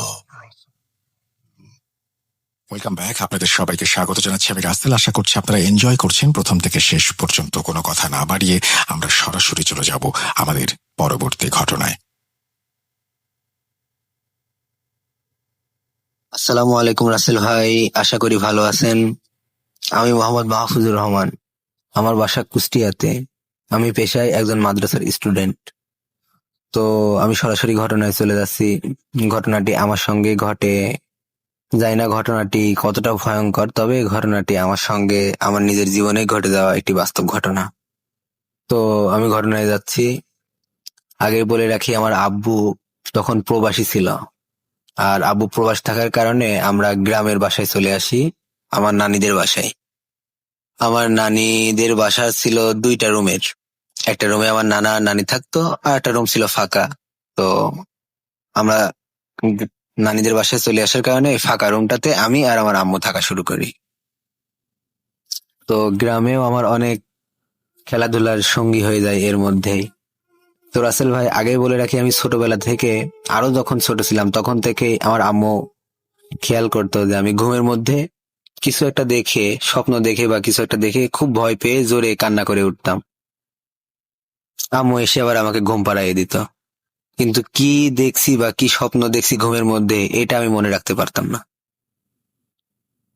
তো যাই হোক, গ্রামে থাকাও অনেক দিনই হয়ে যায়, প্রায় বছরের বেশি হয়ে যায়। আমার মামার বাড়িও আমার নানির বাড়ির পাশেই। তো আমার মামার একটা মেয়ে ছিল আমার সমবয়সী। আমার খেলার যতগুলো সঙ্গী ছিল তার মধ্যে আমার মামাতো বোনও একজন ছিল একই বয়সে। তো আমরা একসাথে ছোটবেলায় কাদা মাটি নিয়ে যেভাবে মানুষ ছোট বাচ্চারা খেলাধুলা করে, গ্রামের বাচ্চারা আপনি দেখে থাকবেন, গ্রামের ছোট বাচ্চারা যেভাবে খেলাধুলা করে কাদা মাটি দিয়ে, বাটি বা মাটির ব্যাংক আরো অনেক কিছু বানাই, চুলা, মাটির চুলা, ওইগুলো আমরা বানাইতাম, আবার খেলাধুলা শেষে ভেঙে ফেলতাম। তো যাই হোক, আমি ঘটনায় যাচ্ছি। তো আমি আগেই বলেছি আমি স্বপ্ন দেখতাম রাতে, ভয়ও পেতাম, স্বপ্নও দেখতাম বা স্বপ্ন দেখে ভয়ও পেতাম, কিন্তু কি স্বপ্ন দেখতাম এগুলো আমি মনে রাখতে পারতাম না। ভয়ের স্বপ্ন দেখতাম শুধু এতটুকু মনে আছে যে ভয় পেয়েছি কোনো একটা কারণবশত, কিন্তু আমার মনে থাকতো না। যেদিনকার ঘটনা, ওই দিন আমি রাতে আম্মুর সঙ্গে রাতে খাওয়া দাওয়া করে ঘুমাই গেছি। ঘুমাই যাওয়ার পরে হঠাৎ করে আমি স্বপ্ন দেখছি যে আমার মামাতো বোনের সঙ্গে আমি খেলা করছি মাটির হাঁড়ি পাতিল দিয়ে। তো খেলা করার এক পর্যায়ে আমার মামাতো বোন নিজে খেলতে খেলতে আমার দিকে ঘুরে গেল, ঘুরে কেমন একটা হাসি দিল। তো রাসেল ভাই, আমি কিন্তু আগের কোনো স্বপ্ন মনে রাখতে পারিনি, তবে এই স্বপ্নটা, আরো বেশ কয়েকটা স্বপ্ন আমি এখন পর্যন্ত মনে রেখেছি। তো আমি দেখছি যে আমার মামাতো বোন আমার দিকে ঘুরে হাসলো, হাসতে হাসতে তার 3টা আঙুল, এই বৃদ্ধা আঙুল, কনিষ্ঠ আঙুল এবং মাঝখানের যে আঙুল, এই 3টা আঙুল দিয়ে আমার কপালের মধ্যে জোরে চেপে ধরেছে। তো জোরে চেপে ধরার কারণে আমার কপালের মধ্যে যন্ত্রণা শুরু হয়েছে। তো এই যন্ত্রণা হইতে হইতে সাথে সাথে আমার ঘুমও ভেঙে গেছে। তো ঘুম ভাঙার পরেও আমি দেখছি যে কেউ নাই, মানে কাউকে আমি দেখতে পাচ্ছি না, কিন্তু কারোর হাতের স্পর্শ আমি অনুভব করছি যে কেউ 3টা আঙুল দিয়ে আমার কপালের মধ্যে জোরে চাপ দিয়ে ধরে আছে, কিন্তু কাউকে আমি দেখতে পারছি না। আর ওই মুহূর্তে আমি নড়াচড়াও করতে পারছি না, কোনো মুখ দিয়ে আওয়াজও বের করতে পারছি না। শুধু চোখ দিয়ে দেখতে পারছি যে আমার আম্মু আমার থেকে একটু দূরে শুয়ে আছে। তো এমন অবস্থায় থাকতে থাকতে থাকতে থাকতে আমার মাথা খুবই যন্ত্রণা করতে করতে শুধু চোখ দিয়ে পানি বের হচ্ছে, আর কিছুই করতে পারছি না। এমন অবস্থায় থাকতে থাকতে হঠাৎ করে এক সময় ওই জিনিসটা আমাকে ছেড়ে দেয়, আর আমি সাথে সাথে জোরে চিল্লাই কেঁদে উঠি। সাথে সাথে আম্মু এসে আমাকে আবার বুকের মধ্যে নিয়ে ঘুম পাড়াইয়ে দেয়। তো ওই দিন চলে যায়। তো আমি তখন এতটাই ছোট ছিলাম, মানে বুঝতাম না, 6-7 বছর বয়স ছিল রাসেল ভাই, বুঝতে তো পারছেন, বুঝতাম না যে এই জিনিসগুলা আম্মু আব্বুকে জানাইতে হয়, যে এরকম ভয় পাইছি বা এরকম কিছু আমি অনুভব করছি, এটা আম্মুকে জানাইতে হবে। ভয় পেতাম কিন্তু নিজের মধ্যে রাখতাম। তো ছোটবেলা থেকে, শুধু এখন থেকে না, ছোটবেলা থেকে আমি, মানে দিনগুলো আমার খুব ভালোই যেত, কিন্তু রাত হলে আমার নিজের কাছে মনে হতো হয়তো কিছু একটা ঘটবে, কিছু একটা ঘটবে। খুব নার্ভাস ফিল করতাম নিজের কাছ থেকে। রাত্রি যেন আমি সহ্যই করতে পারতাম না, খুব খারাপ লাগতো আমার কাছে। তো রাসেল ভাই, এর মধ্যে আরো অনেক দিন কেটে যায়। আমি অমনি রাতে ঘুমের মধ্যে স্বপ্ন দেখি, কিন্তু কি স্বপ্ন দেখি বলতে পারি না, শুধু চিল্লাই কেঁদে উঠি। তো এই কারণে আম্মু অনেকবার অনেক হুজুরকে দিয়ে আমাকে ঝাড়াই দিছে, কিন্তু তেমন খুব একটা লাভ হয়নি। তো রাসেল ভাই, এমন অনেকদিন মাঝখানে কেটে যাওয়ার পরে আরেকদিন রাতে, সম্ভবত সেটা চাঁদ রাত ছিল, কোন একটা উৎসব ছিল, সম্ভবত চাঁদ রাতই হবে। তো পাশে মামা বাড়ি থাকার কারণে মামা মেয়ে বা আরো ছেলে পেলে ছিল, ওদের সঙ্গে খেলাধুলা করে এসে সন্ধ্যার পরে খেয়ে দিয়ে ঘুমাই গেছি। তো রাসেল ভাই, আপনি জানবেন কিন্তু যে গ্রামে সাধারণত খুব তাড়াতাড়ি ঘুমিয়ে যায় সবাই। আরো এটা যেহেতু অনেক আগের সময়ের কথা, তো বেশি মানুষ রাত জাগতো না। যারা এশার নামাজ পড়ে তারা নামাজ পড়ে ঘুমাইতো, আর যারা নামাজ পড়তো না তারা এশার আজান চলতো ওই অবস্থায় শুয়ে পড়তো। তো সম্ভবত কোন একটা উৎসবের রাতই হবে সেদিন। আনন্দ করছি, আনন্দ করে অমন খেয়ে দিয়ে রাতে শুয়ে পড়ছি। এই শুয়ে পড়ার পরে তো রাসেল ভাই আগে বলে রাখি যে আমার একটা পুতুল ছিল।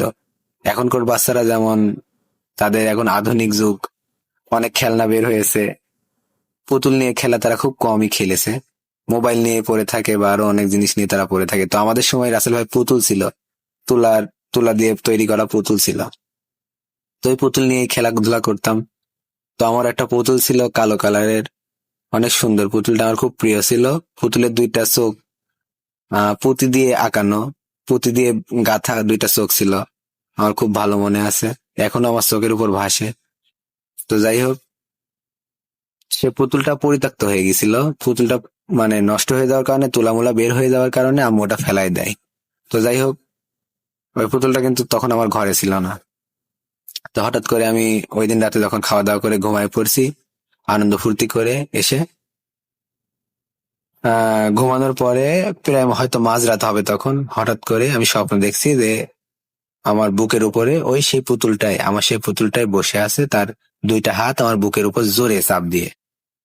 তো ঘুমের মধ্যে আমার খুব অসহ্য ফিল করতে করতে করতে করতে বুকে যন্ত্রণা এবং সাথে সাথে আমার নিঃশ্বাস বন্ধ হয়ে যাওয়ার উপদ্রব, এরকম একটা অবস্থা, নিঃশ্বাস নিতে পারছি না। তো স্বপ্নের মধ্যে এমন করতে করতে আমার সাথে সাথে স্বপ্ন ভেঙে যায় রাসেল ভাই। স্বপ্ন ভেঙে যাওয়ার পরও কিন্তু আমি দেখছি ওই পুতুলটা আমার বুকের উপর বসে আছে। আমি তখন স্পষ্ট, মানে আমি স্বপ্নের মধ্যে না, স্বপ্ন ভেঙে গেছে অলরেডি। আমি দেখতে পাচ্ছি আমার আম্মু আমার পাশে শুয়ে আছে, কিন্তু সেই দিনের মতো, গত দিনের মতো আমি কোনো চিল্লাপাল্লা করতে পারছি না, কোনো আওয়াজ করতে পারছি না, নাড়াচাড়াও করতে পারছি না নিজে কোনো শরীরের অঙ্গ। দেখছি আম্মু ওই কোনায় শুয়ে আছে আর ওই জিনিসটা আমার বুকের উপর ওইভাবে চেপে ধরে আছে। তো রাসেল ভাই, আরেকটা জিনিস, যেদিন আম্মু আমাকে বুকের মধ্যে নিয়ে ঘুমাইতো সেদিন কিন্তু আমি কোনো স্বপ্নও দেখতাম না বা এই ধরনের কোনো কিছু আমার সাথে কোনোদিন হয়নি। কিন্তু যেদিন একটু দূরে আমার থেকে শুয়ে ঘুমাইতো, খুব বেশি দূরে তো না, একই খাটে আমরা শুইতাম আম্মু আর আমি, ছোট ছিলাম আমি, হয়তো মাঝে 1 হাতের ডিস্টেন্স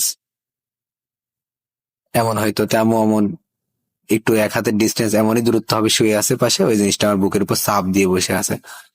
তো এক পর্যায়ে আমার নিঃশ্বাস বন্ধ হয়ে যাচ্ছে, এমন হইতে হইতে আমার চোখ দিয়ে পানি ঝরছে অঝরে, কিন্তু আমি কোনো আওয়াজ করতে পারছি না। আমার মনে হলো যে আজকে রাতই হয়তো আমার শেষ রাত। আমি দেখতে পাচ্ছি আম্মু আমার পাশে শুয়ে আছে। তো এমন অবস্থায় আমার মুখ দিয়ে সম্ভবত গোঙানির কোনো একটা আওয়াজ বের হয় আর আম্মুর ঘুম ভেঙে যায় সাথে সাথে।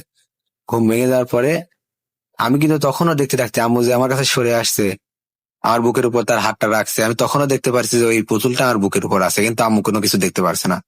ওই পুতুলটা তখনও আমার বুকের উপর আছে। হঠাৎ করে আম্মু যে আমার বুকের উপরে হাত দেয়, সাথে সাথে ওই পুতুলটা দেখে আমি চোখের পলকে ভ্যানিশ হয়ে যায়। খুব ভয় পেয়ে যায়, আমি জোরে চিল্লাই কেঁদে উঠি, আম্মু আবার আমাকে বুকের মধ্যে নিয়ে ঘুম পাড়িয়ে দেয়। তো রাসেল ভাই, সকালে উঠে আমি পরের দিন আম্মুকে সব ঘটনা বলি। অন্যদিন কোনো কিছু না বললেও সেদিন আমি ওই 2 দিনের কথা, আমার 2 দিনের স্বপ্ন মনে ছিল, আমি সবকিছুই আম্মুকে বলি। তো বলার পরে আম্মু মোটামুটি চিন্তিত হয়ে যায়। তো নানির কাছে জানানোর পরে নানি আমাকে অনেক দূরে একটি হুজুরের কাছে নিয়ে যায়। তো হুজুরের কাছে নিয়ে যাওয়ার পরে হুজুর ঝাড় টাড়া দেয়, একটা তাবিজও দেয়। তো যাই হোক, তাবিজ নেওয়ার পরে অনেকদিনই ভালো ছিলাম। তারপরেও আমার সঙ্গে অনেক ঘটনা ঘটেছে, সেগুলো না হয় অন্য ঘটনায় শেয়ার করব। তো রাসেল ভাই, এই ছিল ঘটনা। ফার্স্ট টাইম অডিও ক্লিপ, তো হয়তো গুছিয়ে কথা বলতে পারিনি, কেমন হয়েছে জানি না। যদি আপনার কাছে ভালো লাগে, সিলেক্ট করার মতো হয়, তাহলে অবশ্যই প্লে করবেন। আর যদি মনে হয় এটা সিলেক্ট করার যোগ্য হয়নি, তাহলে দরকার নেই, আমি অন্য ঘটনা পাঠাবো। তো এই ছিল রাসেল ভাই ঘটনা।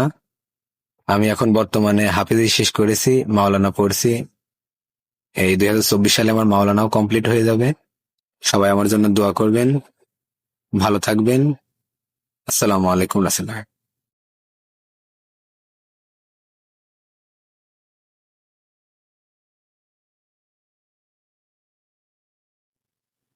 লুকোচুরি খেলবে? লুকোচুরি?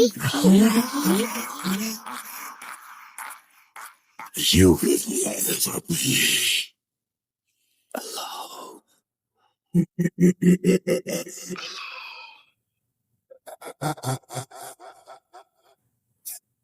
Food.com.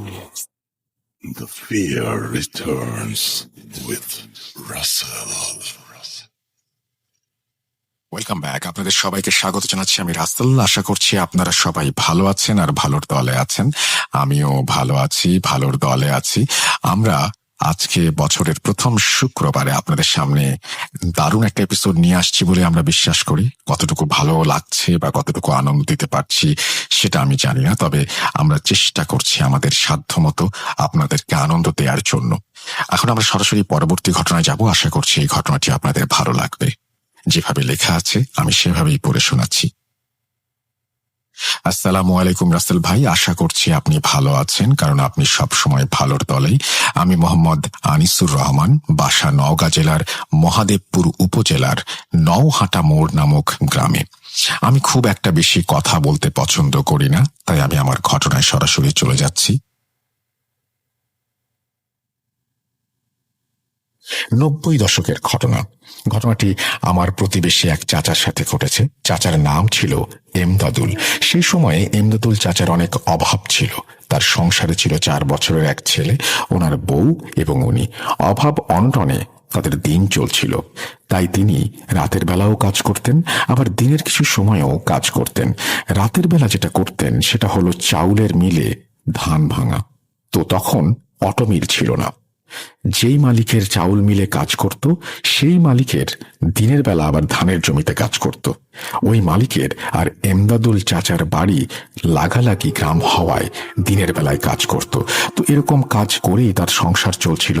রাতের বেলা যেভাবে কাজ করত সেটা হলো চাউল মিলে 2-3 দিনে 300 মণ ধান শুকাতো, আর সেটা এক রাতেই চাল বের করতে হতো। তবে 300 মণ ধান ভাঙতে এক রাত লাগতো না, যদি ঠিক মতো কারেন্ট থাকে। আবার কোনো সমস্যার কারণে 200 মণ ধান চাতালে শুকাতে দেওয়া হয়। এই 200 মণ ধান ভাঙার জন্য সন্ধ্যাবেলা গেলে 2টা-3টার মধ্যেই হয়ে যেত। যে রাতের ঘটনা সেই রাতটা ছিল শীতকাল। কোনো কারণে সেদিন 200 মণ ধান ভাঙার কথা ছিল। তো সেদিন তিনি সন্ধ্যার সময় ধান ভাঙতে শুরু করলেন। ঠিক মতো কারেন্ট থাকার ফলে 2টা-2:30টার মধ্যেই ধান ভাঙা শেষ হয়ে গেল। তিনি ঠিক করলেন যে সকালবেলা পর্যন্ত দেরি না করে এখনই বাড়ির পথে রওনা দেবেন, কারণ যে মালিকের চাউল মিলে ধান ভাঙতো সেই মালিকের ধানের জমিতে পানি দিতে হবে। আর ভোরবেলা মেশিন স্টার্ট করলে বিকেল হতে হতে পানির সেচ হয়ে যাবে। এতে করে ঘুমানোর সময়টা একটু পাবেন তিনি। যেই কথা সেই কাজ, রওনা দিলেন বাড়ির উদ্দেশ্যে। বলে রাখা ভালো যে তিনি অনেক সাহসী। এই ধরেন ভূত, জিন এই সব কিছুতেই তিনি ভয় পেতেন না। মিল থেকে বাড়িতে আসার জন্য 2টা রাস্তা ছিল। একটা ছিল পাকা সড়ক, আর একটা ধানের ক্ষেতের মধ্য দিয়ে। যদি পাকা সড়ক দিয়ে আসেন তাহলে বাড়ি আসতে সময় লাগবে 1.5 ঘন্টা, আর ধান ক্ষেত দিয়ে আসলে সময় লাগবে 1 ঘন্টা। ভোরবেলা মেশিন স্টার্ট করতে হবে বলে তিনি শর্টকাট রাস্তা ধরলেন। চারিদিকে কুয়াশা পড়েছে। ধান ক্ষেতের মোটা আলপথ ধরে হাঁটছেন তিনি। বিশাল ধান ক্ষেত, সেই মাঠের মাঝে একটা পুকুর আছে, আর পুকুর পাড়ে একটা গাছ আছে যেখানে হিন্দু সম্প্রদায়ের মানুষ পূজা করে। ওইটার কাছাকাছি আসতেই শুনতে পেলেন দূর থেকে একটা ঝনঝন করে আওয়াজ আসছে, আর চারিদিক থেকে কুয়াশা পড়েছে বলে আগুনের গোলা ওপর থেকে পড়ছে সেটা বোঝা যাচ্ছে। কে জানি লম্বা প্রায় 10-12 ফিটের মতো হবে একজন মানুষ আসছে। ওইটা মানুষ হবে কি না জানি না, তবে মানুষ যে আসছে বা মানুষের মতো কিছু একটা সেটা বোঝা যাচ্ছে। মাথার অংশ থেকে আগুন বের হচ্ছে। যে আলপথে দিয়ে এমদাদুল চাচা যাচ্ছেন সেই রাস্তা ধরে সে আসছে। এমদাদুল চাচা থমকে দাঁড়ালেন। এমদাদুল চাচা যেখানে দাঁড়ালেন সেখানে তার ডান পাশে 40 ফিট দূরে ওই পুকুর আর গাছ অবস্থিত। তিনি যে আলপথে দাঁড়িয়ে আছেন সেই আলপথের সামনে 30 ফিট দূরে আর একটা আলপথ ডান পাশে গেছে, যা পুকুর আর ওই গাছের দিকে গেছে। তিনি ওই অল্প 30 ফিট দূরেই দাঁড়িয়ে পড়েছেন। যখন ওই মানুষের মতো অবয়বটি তার কাছে আসে তিনি দেখেন তার চেহারা ছিল কালো, কান 2টা ছিল হাতির কানের মতো, গলায় অসংখ্য ঝনঝন করা আওয়াজের মালা, চোখ ছিল না, মুখমণ্ডলের জায়গায় শুধু একটা মুখ ছিল যা দেখতে ঘোড়ার মুখের মতো। সেখানে থেকেই আগুনের ফুলকি বের হচ্ছে। হাত ছিল একটা, সে হাত দিয়ে ঝনঝন করে আওয়াজ করা মালাটা ধরে রেখেছেন।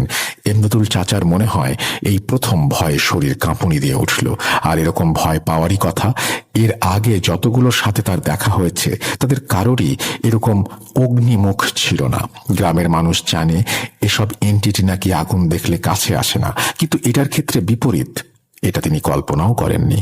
যাই হোক, সেদিন তিনি ঠাঁই হয়ে দাঁড়িয়েছিলেন। শীতকালেও এমন অবস্থা যে শরীর ঘেমে নিয়ে একাকার। সেই এন্টিটি তার সামনে 30 ফিট দূর দিয়ে ডান আলপথ ধরে সেই পুকুর এবং গাছের দিকে ঝনঝন আওয়াজ করে আগুনের গোলা ফেলতে ফেলতে চলে যাচ্ছে। আর এমন ভাব নিয়ে গেল যে ওই এন্টিটি দেখতে পায় নাই যে তার সামনে কেউ ছিল। এমদাদুল চাচা যখন দেখলেন, সেই পুকুর পাড়ের গাছের কাছে গিয়ে বিদ্যুৎ চমকানোর মতো সে ভ্যানিশ হয়ে গেল। দূর থেকে তখন আজানের ধ্বনি ভেসে আসছে।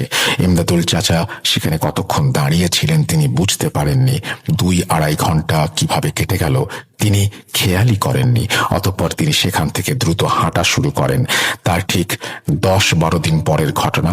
যে মালিকের ধান ভাঙত, সেই মালিকের ধানে সেচ দেওয়ার জন্য মেশিন স্টার্ট দিতে হবে। তখনকার সময়ে বরেন্দ্র অঞ্চলে পানির ডিপ টিউবওয়েল ছিল না। ডিজেল চালিত ইঞ্জিনের দ্বারা পানি সেচ করা হতো।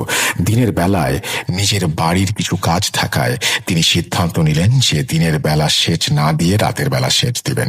জমির পরিমাণ বেশি হওয়ায় পুরো রাত লেগে যাবে সেচ দিতে। এতে করে দিনের বেলায় বাড়ির কিছু টুকিটাকি কাজ করা যাবে। যেখানে মেশিন সেট করা হবে সেখানকার বর্ণনা দেই। ইমদাদুল চাচা যে মালিকের কাজ করত, ওনার বাড়ি ছিল আমাদের পাশের গ্রামে। আগেই বলেছিলাম, ওই গ্রাম আর আমাদের গ্রামের মাঝখানে সেই জমিগুলো ছিল।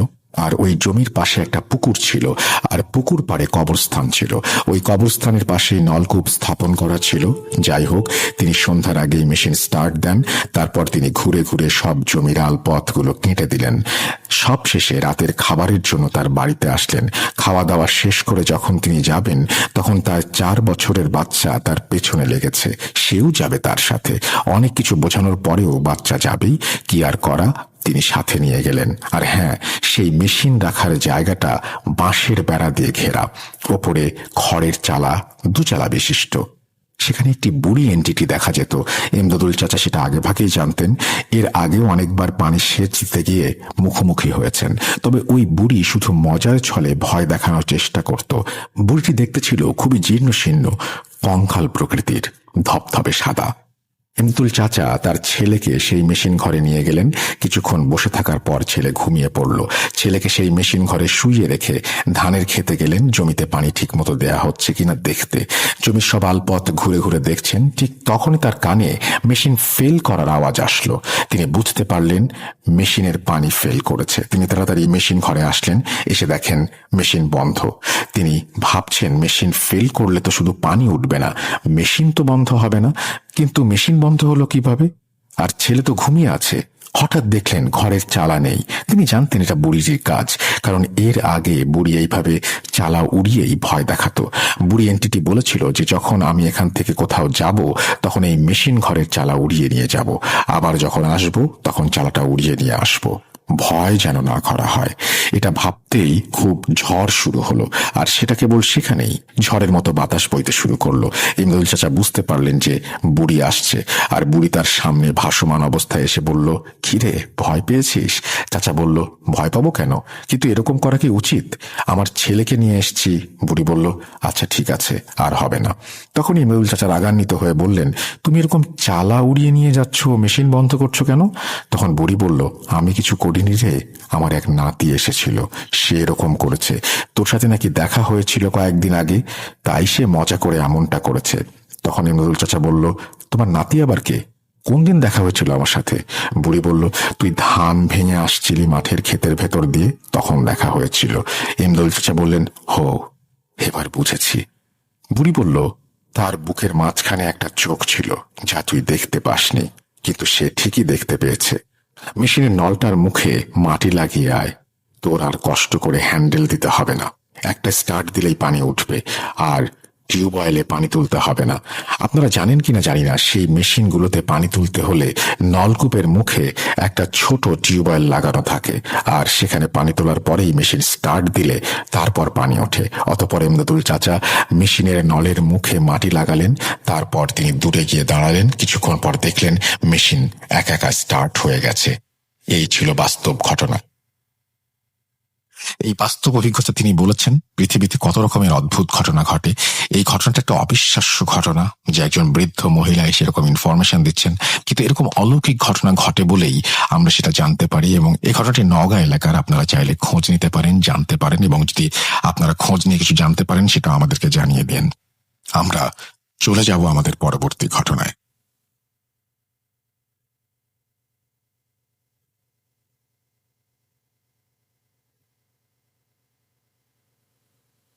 Spirit, be here with me.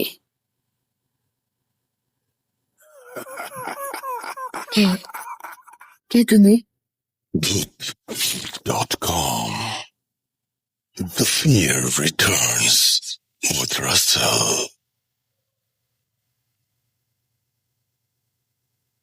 Welcome back. যেহেতু বছরের শুরুর এপিসোড এবং আমরা চেষ্টা করেছি আপনাদের সামনে নতুন নতুন ঘটনা নিয়ে আসার, আজকেও তার ব্যতিক্রম নয়। আরেকটি ঘটনা রয়েছে, যে ঘটনাটি আমাদের পাঠিয়েছেন আমাদের খুবই পছন্দের একজন স্টোরি টেলার সোহাগ চক্রবর্তী। আমরা এখন সরাসরি তার কাছে যাব এবং শুনে আসব তার সেই ভয়ঙ্কর অভিজ্ঞতার কথা। চলুন শুরু করা যাক।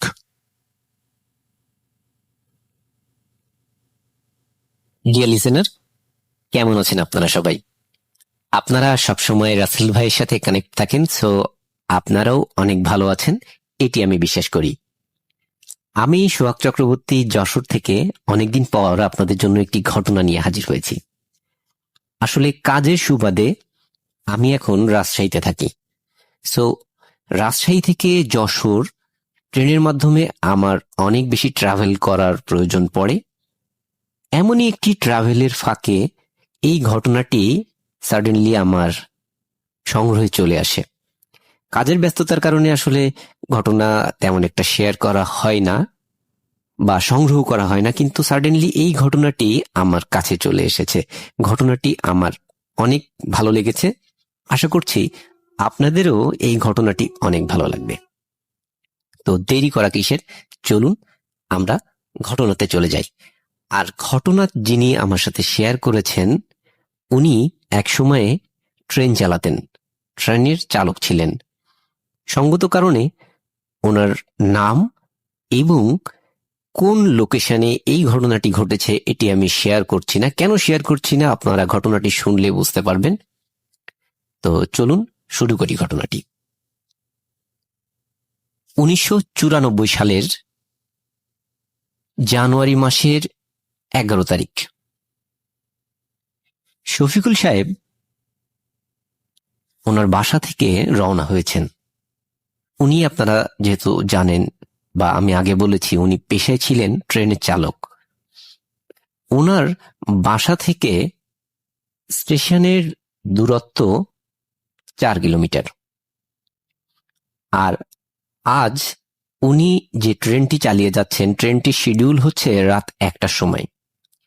এই 4 কিলোমিটার রাস্তার রাত 1টার সময়, আর যেহেতু 1994 সালের দিকের ঘটনা, উনি সাইকেলেই ট্রাভেল করে বাসা থেকে স্টেশনে যাবেন, এটি উনি ঠিক করেছেন। তো ওনার যেহেতু নাইট টাইম, রাত্রে খাওয়া দাওয়া বা সাথে শীতের জিনিসপত্রগুলো নিয়ে যাওয়া ইত্যাদি কারণে উনি একটি ব্যাগের মধ্যে ওনার যে প্রয়োজনীয় সকল জিনিসগুলো ভরে উনি সাইকেলের পিছনে বেঁধে সাইকেল চালানো শুরু করেছেন। বাসা থেকে প্রায় 1-1.5 কিলোমিটার দূরে উনি যখন সাইকেল চালিয়ে যাচ্ছেন, উনি বের হয়েছেন অ্যাভারেজ 12টা 10-15 এমন টাইমে। উনি ঠিক করেছেন যে ওনার স্টেশনে যেতে 3 কিলোমিটার রাস্তা 10-20 মিনিট বা 25 মিনিট লাগুক, তারপরেও ওনার এনাফ সময় থাকবে, তার মধ্যে উনি রেডি হয়ে ওনার সকল কাজকর্ম গুছিয়ে নেবেন। তো উনি সাইকেল চালাচ্ছেন, চালাতে চালাতে বাসা থেকে যখন 1-1.5 কিলোমিটার দূরে উনি চলে এসেছেন, স্টেশনের পার্টি মানে যেটাই উপর দিয়ে, ট্রাকগুলোর উপর দিয়ে ট্রেন চলে, এমন একটি জায়গায় চলে এসেছেন। এবং ওই ট্রাকের পাশেই একটি ডাস্টবিন আছে, অনেক বড়। ওই ডাস্টবিনে লোকজন ময়লা ফেলে, শহরের ময়লা ওখানে ফেলা হয়, আশপাশে যাদের বাড়ি আছে ওনারা ফেলেন। উনি ওই ডাস্টবিনের পাশ দিয়ে যখন সাইকেল চালিয়ে যাচ্ছেন, ঠিক ডাস্টবিনের ওখানে আসলে ওনার সাইকেলের টায়ার হঠাৎ পাংচার হয়ে যায়। উনি বুঝতে পারেন না যে কেন পাংচার হয়ে গেল। তারপরেও রাস্তায় কোনো জিনিস অনেক সময় ফেলানো থাকতে পারে, যেটির উপরে সাইকেল উঠলে কিন্তু পাংচার হয়ে যেতে পারে। তো উনি তেমন একটা কিছু না মনে করেই ওখান থেকে ক্রস করে যাওয়ার চেষ্টা করলেন। তখন কিন্তু বাইরে অনেক ঠান্ডা এবং অনেক কুয়াশা পড়েছে। উনি ওই অবস্থায় তখন দেখেন ওই ডাস্টবিনের প্রায় মধ্যে এক সাইডে বসে দুটা বাচ্চা কিছু একটার জন্য খাওয়ার চেষ্টা করছে, খাচ্ছে আর কি। তো উনি ওটি তেমন একটি গুরুত্ব দিলেন না। তারপরেও উনি যখন একটু আগে চলে গেলেন ওই জায়গাটি ক্রস করে, তখন ওই বাচ্চারা খুব জোরে জোরে হাসছে। এটি দেখে উনি আরো অবাক হলেন। উনি তখন সাথে থাকা একটি টর্চ লাইট ছিল, ওনার টর্চ লাইটটি অনেক বড় এবং ব্যাটারি চালিত টর্চ লাইট, 3 ব্যাটারির। উনি ওই টর্চ লাইটটি ওখানে মারলেন, মেরে দেখেন ওখানে কেউ নাই। হতেই পারে যে বাচ্চারা অন্য সাইডে কোথাও বা ডাস্টবিনের অপর সাইডে গিয়ে হাসাহাসি করছে, হতেই পারে। উনি এটিকে তেমন গুরুত্ব না দিয়েই উনি স্টেশনের দিকে হাঁটতে শুরু করলেন। যেহেতু উনি হেঁটে যাচ্ছেন, ওনার একটু দেরি হয়ে গেছে, আর রেল লাইনের পাশ দিয়ে হেঁটে যাওয়া একটু কষ্টকর। উনি মোটামুটি টাইমের একটু আগে গিয়ে স্টেশনে পৌঁছালেন। তাড়াহুড়ো করে ওনার সাইকেলটি স্টেশনের ভিতরে একটি জায়গায় রেখে লকটক দিয়ে ওনার ব্যাগেজ গুলো নিয়ে উনি ট্রেনে উঠলেন। চালকরা যে জায়গায় আর কি ট্রেন চালায় ওই কেবিনের মধ্যে উনি উঠলেন। আপনারা হয়তো অনেকেই জানেন, ট্রেন কিন্তু একজন লোক চালায় না, ওনার সাথে আরো কিছু সহযোগীরা থাকেন। তো ওনার সাথে আর 1-2 জন আছে যারা বিভিন্ন কাজ করে দেয়, এমন লোক আর কি। তো উনি গিয়ে দেখে তারা অলরেডি চলে এসেছে। বাইরে প্রচন্ড শীত। ওনার ওই অবস্থায় তাড়াহুড়ো করে আসা দেখে ওনারা একটু রেগে মেগে গিয়ে, কি ব্যাপার, আপনি আসতে এত দেরি করলেন, হ্যান ত্যান বিভিন্ন রকম কথা ওনাকে বলছেন। তো উনি বললেন যে আসলে এই ব্যাপার, আমার সাইকেল নষ্ট হয়ে গিয়েছিল, এই কারণে আমি কিন্তু আসতে পারিনি। তারপরেও অনেক দ্রুত দ্রুত আমি আসার চেষ্টা করেছি। ঠিক শিডিউল টাইম অনুযায়ী ওনারা ট্রেন চালু করলেন। ট্রেন চলছে। স্টেশন থেকে প্রায় 70 কিলোমিটার দূরে ওনারা চলে এসেছেন। বাইরে পরিবেশ কিছুই দেখা যাচ্ছে না, এমন কুয়াশা, এবং ওনাদের অনেক বেশি ঠান্ডা লাগছে। ওনারা অনেক শীতের কাপড় টাপড় পরে তারপরে আছেন ওখানে। আর ট্রেনের মধ্যে আপনারা জানেন যে বিভিন্ন খাওয়া দাওয়া করা যায়, চা, বিভিন্ন বিস্কিট, বিভিন্ন রকম জিনিস, আপনি যা চাইবেন তাই পাওয়া যায়, এমন একটা অবস্থা। তারপরেও যেহেতু ওনারা নাইট টাইমে ট্রেন চালাবেন, উনি বাড়ি থেকে ওনার কিছু পছন্দের শীতের পিঠা সাথে করে নিয়ে এসেছিলেন। ওনারা সবাই মিলে ওই খাবারগুলো খাচ্ছে, চাটা খাচ্ছে, গল্প করছে। 70 কিলোমিটার চলে আসার পরে উনি হঠাৎ লক্ষ্য করেন একটি বাচ্চা ট্রেনের সাথেই দৌড়াচ্ছে। উনি হঠাৎ এটি দেখে মারাত্মক অবাক হয়ে যান যে আসলে ট্রেন তো অনেক স্পিডে চলছে, এই স্পিডে বাচ্চাটি কিভাবে ছুটছে, এবং বাচ্চাটির বয়স অ্যাভারেজ 4 থেকে 5 বছর এমন, সেটি একটি বাচ্চা মেয়ে। এটি উনি খুবই অবাক হয়ে যান দেখে। এরপরে উনি আবার একটু যদি ভালো করে দেখতে যান, দেখেন না, ওখানে তো কেউ নাই। উনি এই কথাটি কিন্তু ওই যে সাথে আর কয়েকজন ছিল ওনাদের সাথে প্রথম পর্যায়ে শেয়ার করেন না। উনি আবার সামনের দিকে দেখতে থাকেন, আবার ওনারা গল্প করতে থাকেন, নিজেদের কাজে আবার ব্যস্ত হয়ে যান। আবারও কিছু সময় পরে উনি দেখেন যে কিছু বাচ্চা ছুটে এসে ট্রেনের ট্রাকগুলোর পরে লাফিয়ে পড়ছে। এইবার কিন্তু উনি মারাত্মক আকারে ভয়কে পেয়ে যান যে এই বাচ্চারা কোথা থেকে আসছে এবং ট্রেনের ট্রাকের উপরে ঝাঁপ দিয়ে পড়ছে, তাহলে তো এরা মারা যাবে। উনি তখন ওনার সাথে থাকা যে লাইটটি ছিল ওই লাইটটি নিয়ে ট্রেনের দরজা দিয়ে ঝুলে লাইট মেরে দেখার চেষ্টা করেন। এই চেষ্টা করতে গিয়ে হঠাৎ কিছুতে উনি মারাত্মক আকারে হাতে বাড়ি খান, এবং বাড়ি খেয়ে উনি অনেক বেশি আঘাতপ্রাপ্ত হন। সাথে সাথে উনি ভয়ও পান, কারণ উনি লাইট মেরে দেখেন ওখানে কেউ নাই। উনি সাথে সাথে ভিতরে চলে আসেন, এবং ওনার সাথে থাকা যে লোক আর যারা ছিলেন ওনারা বলেন, কি ভাই, আপনার কি আজকে মাথা টাথা খারাপ হয়ে গেছে? কি আপনি কি দেখছেন? ট্রেনে এই নিচে টিচে এইভাবে ঝুলে ঝুলে লাইট মারছেন, এই যে হাতে আঘাত পেলেন, কি অবস্থা কি আপনার? উনি তখন বলেন যে আমি এই এই জিনিসগুলো দেখেছি। তখন ওনার সাথে যারা ছিলেন ওনারা খুব হাসি তামাশা শুরু করেন এবং বলেন যে আপনার তো আসলে মাথার সমস্যা হয়ে গেছে, আপনি পাগলের ডাক্তার দেখান। বাচ্চারা ট্রেনের সাথে দৌড়াবে, আবার ট্রেনের ভিতরে এসে লাফ দিয়ে পড়বে, তাও এত রাত্রে। এখন রাত কয়টা বাজে আপনি দেখেছেন ঘড়িতে? এত রাত্রে কোথায় পাবেন বাচ্চা? আপনার মাথার সমস্যা। উনি মনে করলেন হ্যাঁ আসলে হতেও পারে, ওনার কোনো ক্ষেত্রে কোনো প্রবলেম হচ্ছে হয়তো। উনি একপাশে একটা জায়গায় যেয়ে বসে থাকলেন এবং ওনার সাথে আর যারা ছিলেন ওনারা কিন্তু ওনার কাজগুলো সবাই মিলে ভাগ বাটোয়ারা করে করতে থাকলেন। প্রায় 1-1.5 ঘন্টা পরে অনেকের ঝিমঝিম অবস্থা, অনেকে ঘুমিয়ে পড়েছেন, কিন্তু ওনার কোনোভাবে টেনশনে ঘুম আসছে না।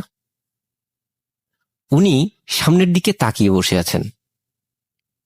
হঠাৎ লক্ষ্য করেন সামনে একটি বাচ্চা ছুটে আসছে এবং তার হাতে একটি লাল ফ্ল্যাগ। সে প্রচন্ড জোরে, মানে ট্রেন তো সামনের দিকে প্রচন্ড জোরে যাচ্ছে, আর সেই বাচ্চাও ততটা স্পিডে ট্রেনের সাথে অ্যাক্সিডেন্ট করার জন্য ছুটে আসছে। মনে হচ্ছে যে বাচ্চাটি লাল সাইন দেখিয়ে ট্রেনকে থামাতে যাচ্ছে, আবার পাশাপাশি সে ট্রেনের চাকা নিচেও পড়তে চাইছে, এমন একটা মনোভাব।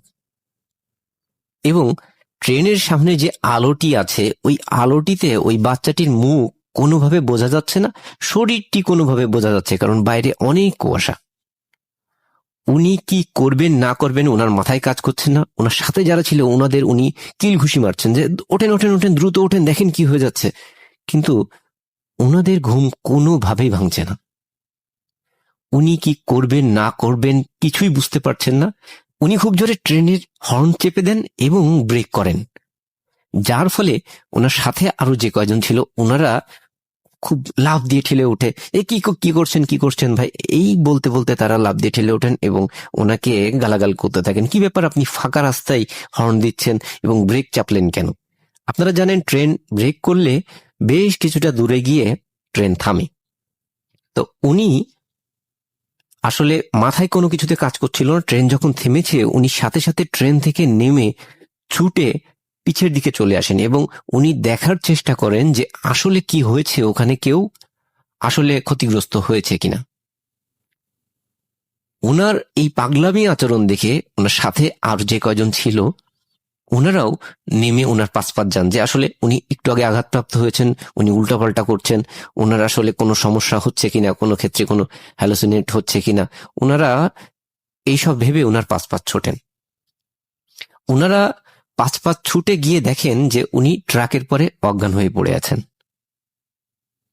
এরপরে ওনারা ধরাধরি করে ওনাকে আবার ট্রেনের মধ্যে নিয়ে আসেন। পানি টানি দিলে উনি আবার সেন্সে ফিরে আসেন। আবার ট্রেন চলা শুরু হয়। এই করতে গিয়ে ট্রেনের কিন্তু শিডিউলে বেশ কিছুটা ঘাটতি হয়ে যায়, অনেকটা লেট হয়ে যায়। ওনারা এইবার ট্রেনটি কিন্তু আরো একটু জোরে চালানোর চেষ্টা করেন, কারণ ঠিক সময়তে পৌঁছানোর জন্য এই টাইম গ্যাপটি ফিল আপ করার জন্য ওরা একটু জোরে চালানোর চেষ্টা করেন। ট্রেন চলছে, চারিপাশে খোলা মাঠ, একটা বিলের পাশ দিয়ে ট্রেনটি চলছে এবং একটা পর্যায়ে গিয়ে একটা সেতু আছে, একটা সেতুর উপর দিয়ে ট্রেনটি যাবে। এমন একটি পজিশনে গিয়ে ঘটে অদ্ভুত একটি কাণ্ড। ওই ট্রেনের ড্রাইভিং এ যারা ছিলেন, মানে ওই রুমের মধ্যে যারা ছিলেন, তারা সবাই লক্ষ্য করেন বেশ অনেকগুলো বাচ্চা তারা সেতুতে ওঠার আগেই একটা প্লেসে দাঁড়িয়ে আছে এবং রাত তখন 3:30-4টার কাছাকাছি এমন একটা সময়। ওই বাচ্চারা ট্রাকের পরে লাফ দিয়ে পড়ছে, হাত পা ট্রাকের পরে দিয়ে দিচ্ছে যাতে তারা ট্রেন তাদের হাত পায়ের উপর দিয়ে চলে যায়, তারা মারা যায় বা আত্মহত্যা করার চেষ্টা করছে। এটি দেখে ওই রুমের মধ্যে যারা ছিলেন, যারা ট্রেন অপারেট করছিলেন, তারা সবাই মারাত্মক ভয় পান। তখন ওনারা বুঝতে পারেন যে আসলে উনি এর আগে যে ঘটনাগুলো বলছিলেন সেইগুলো আসলে সত্য। ওনারা সবাই মিলে চেষ্টা করে বিভিন্ন রকম হর্ন দিয়ে চিল্লায়ে বিভিন্ন রকম ভাবে ওই বাচ্চাগুলোকে নিবৃত করার চেষ্টা করছিলেন, কিন্তু আসলে কোনোটাই কিছু হয় না। ওনারা ইমার্জেন্সি ট্রেনের ব্রেক করে এবং ট্রেনের ব্রেক করার সাথে সাথে ওই জায়গায় একটি দুর্ঘটনা ঘটে। আসলে ব্যাপারটি হচ্ছে, দুর্ঘটনা ঘটার কারণ ওখানে ট্রেন লাইনটি কাটা ছিল। ওই দুর্ঘটনা ঘটার কারণে ওই ট্রেনের প্রায় 3 জন লোক মারা যায় এবং ড্রাইভিং যারা করছিলেন, যারা ট্রেনটি অপারেট করছিলেন, ওনাদের ভিতর থেকে 2 জন চাকরচ্যুত হন। আমার সাথে ঘটনাটি যিনি শেয়ার করেছেন উনিও চাকরিচ্যুত হন। পরবর্তীতে ওনার অনেক মেন্টাল সমস্যা তৈরি হয়। উনি অনেক ডাক্তার দেখিয়েছেন, বিভিন্ন জায়গায় গিয়েছেন, বিভিন্ন তাবিজ কবজ নিয়েছেন, কিন্তু ওনার কোনোভাবেই কোনো সমস্যার সমাধান হয়নি। উনি ঘুমালেই দেখতে পান কিছু বাচ্চারা ছুটে এসে ট্রেনের নিচে পড়ছে, তাদের হাত পা কেটে চারিদিকে চলে যাচ্ছে, ট্রেনের সামনে রক্ত রক্ত হয়ে যাচ্ছে, ওনার রুমের ভিতরে রক্ত রক্ত হয়ে যাচ্ছে। এটি দেখে উনি আত্মচিৎকার করে ঘুম থেকে উঠে যান। অনেক বছর ধরে ওনার সাথে এই ঘটনাগুলো ঘটছে, উনি কোনোভাবেই এটির কোনো সমাধান করতে পারেননি। আসলে সব ঘটনার হয়তো সমাধান হয় না, এটিও তেমন একটি ঘটনা। ঘটনাটি আমার কাছে অনেক বেশি অদ্ভুত মনে হয়েছে। রাসেল ভাই যদি ভালো লাগে তাহলে ঘটনাটি সবার উদ্দেশ্যে শেয়ার করবেন। আর আপনারা সবাই ভালো থাকবেন, সুস্থ থাকবেন। ধন্যবাদ।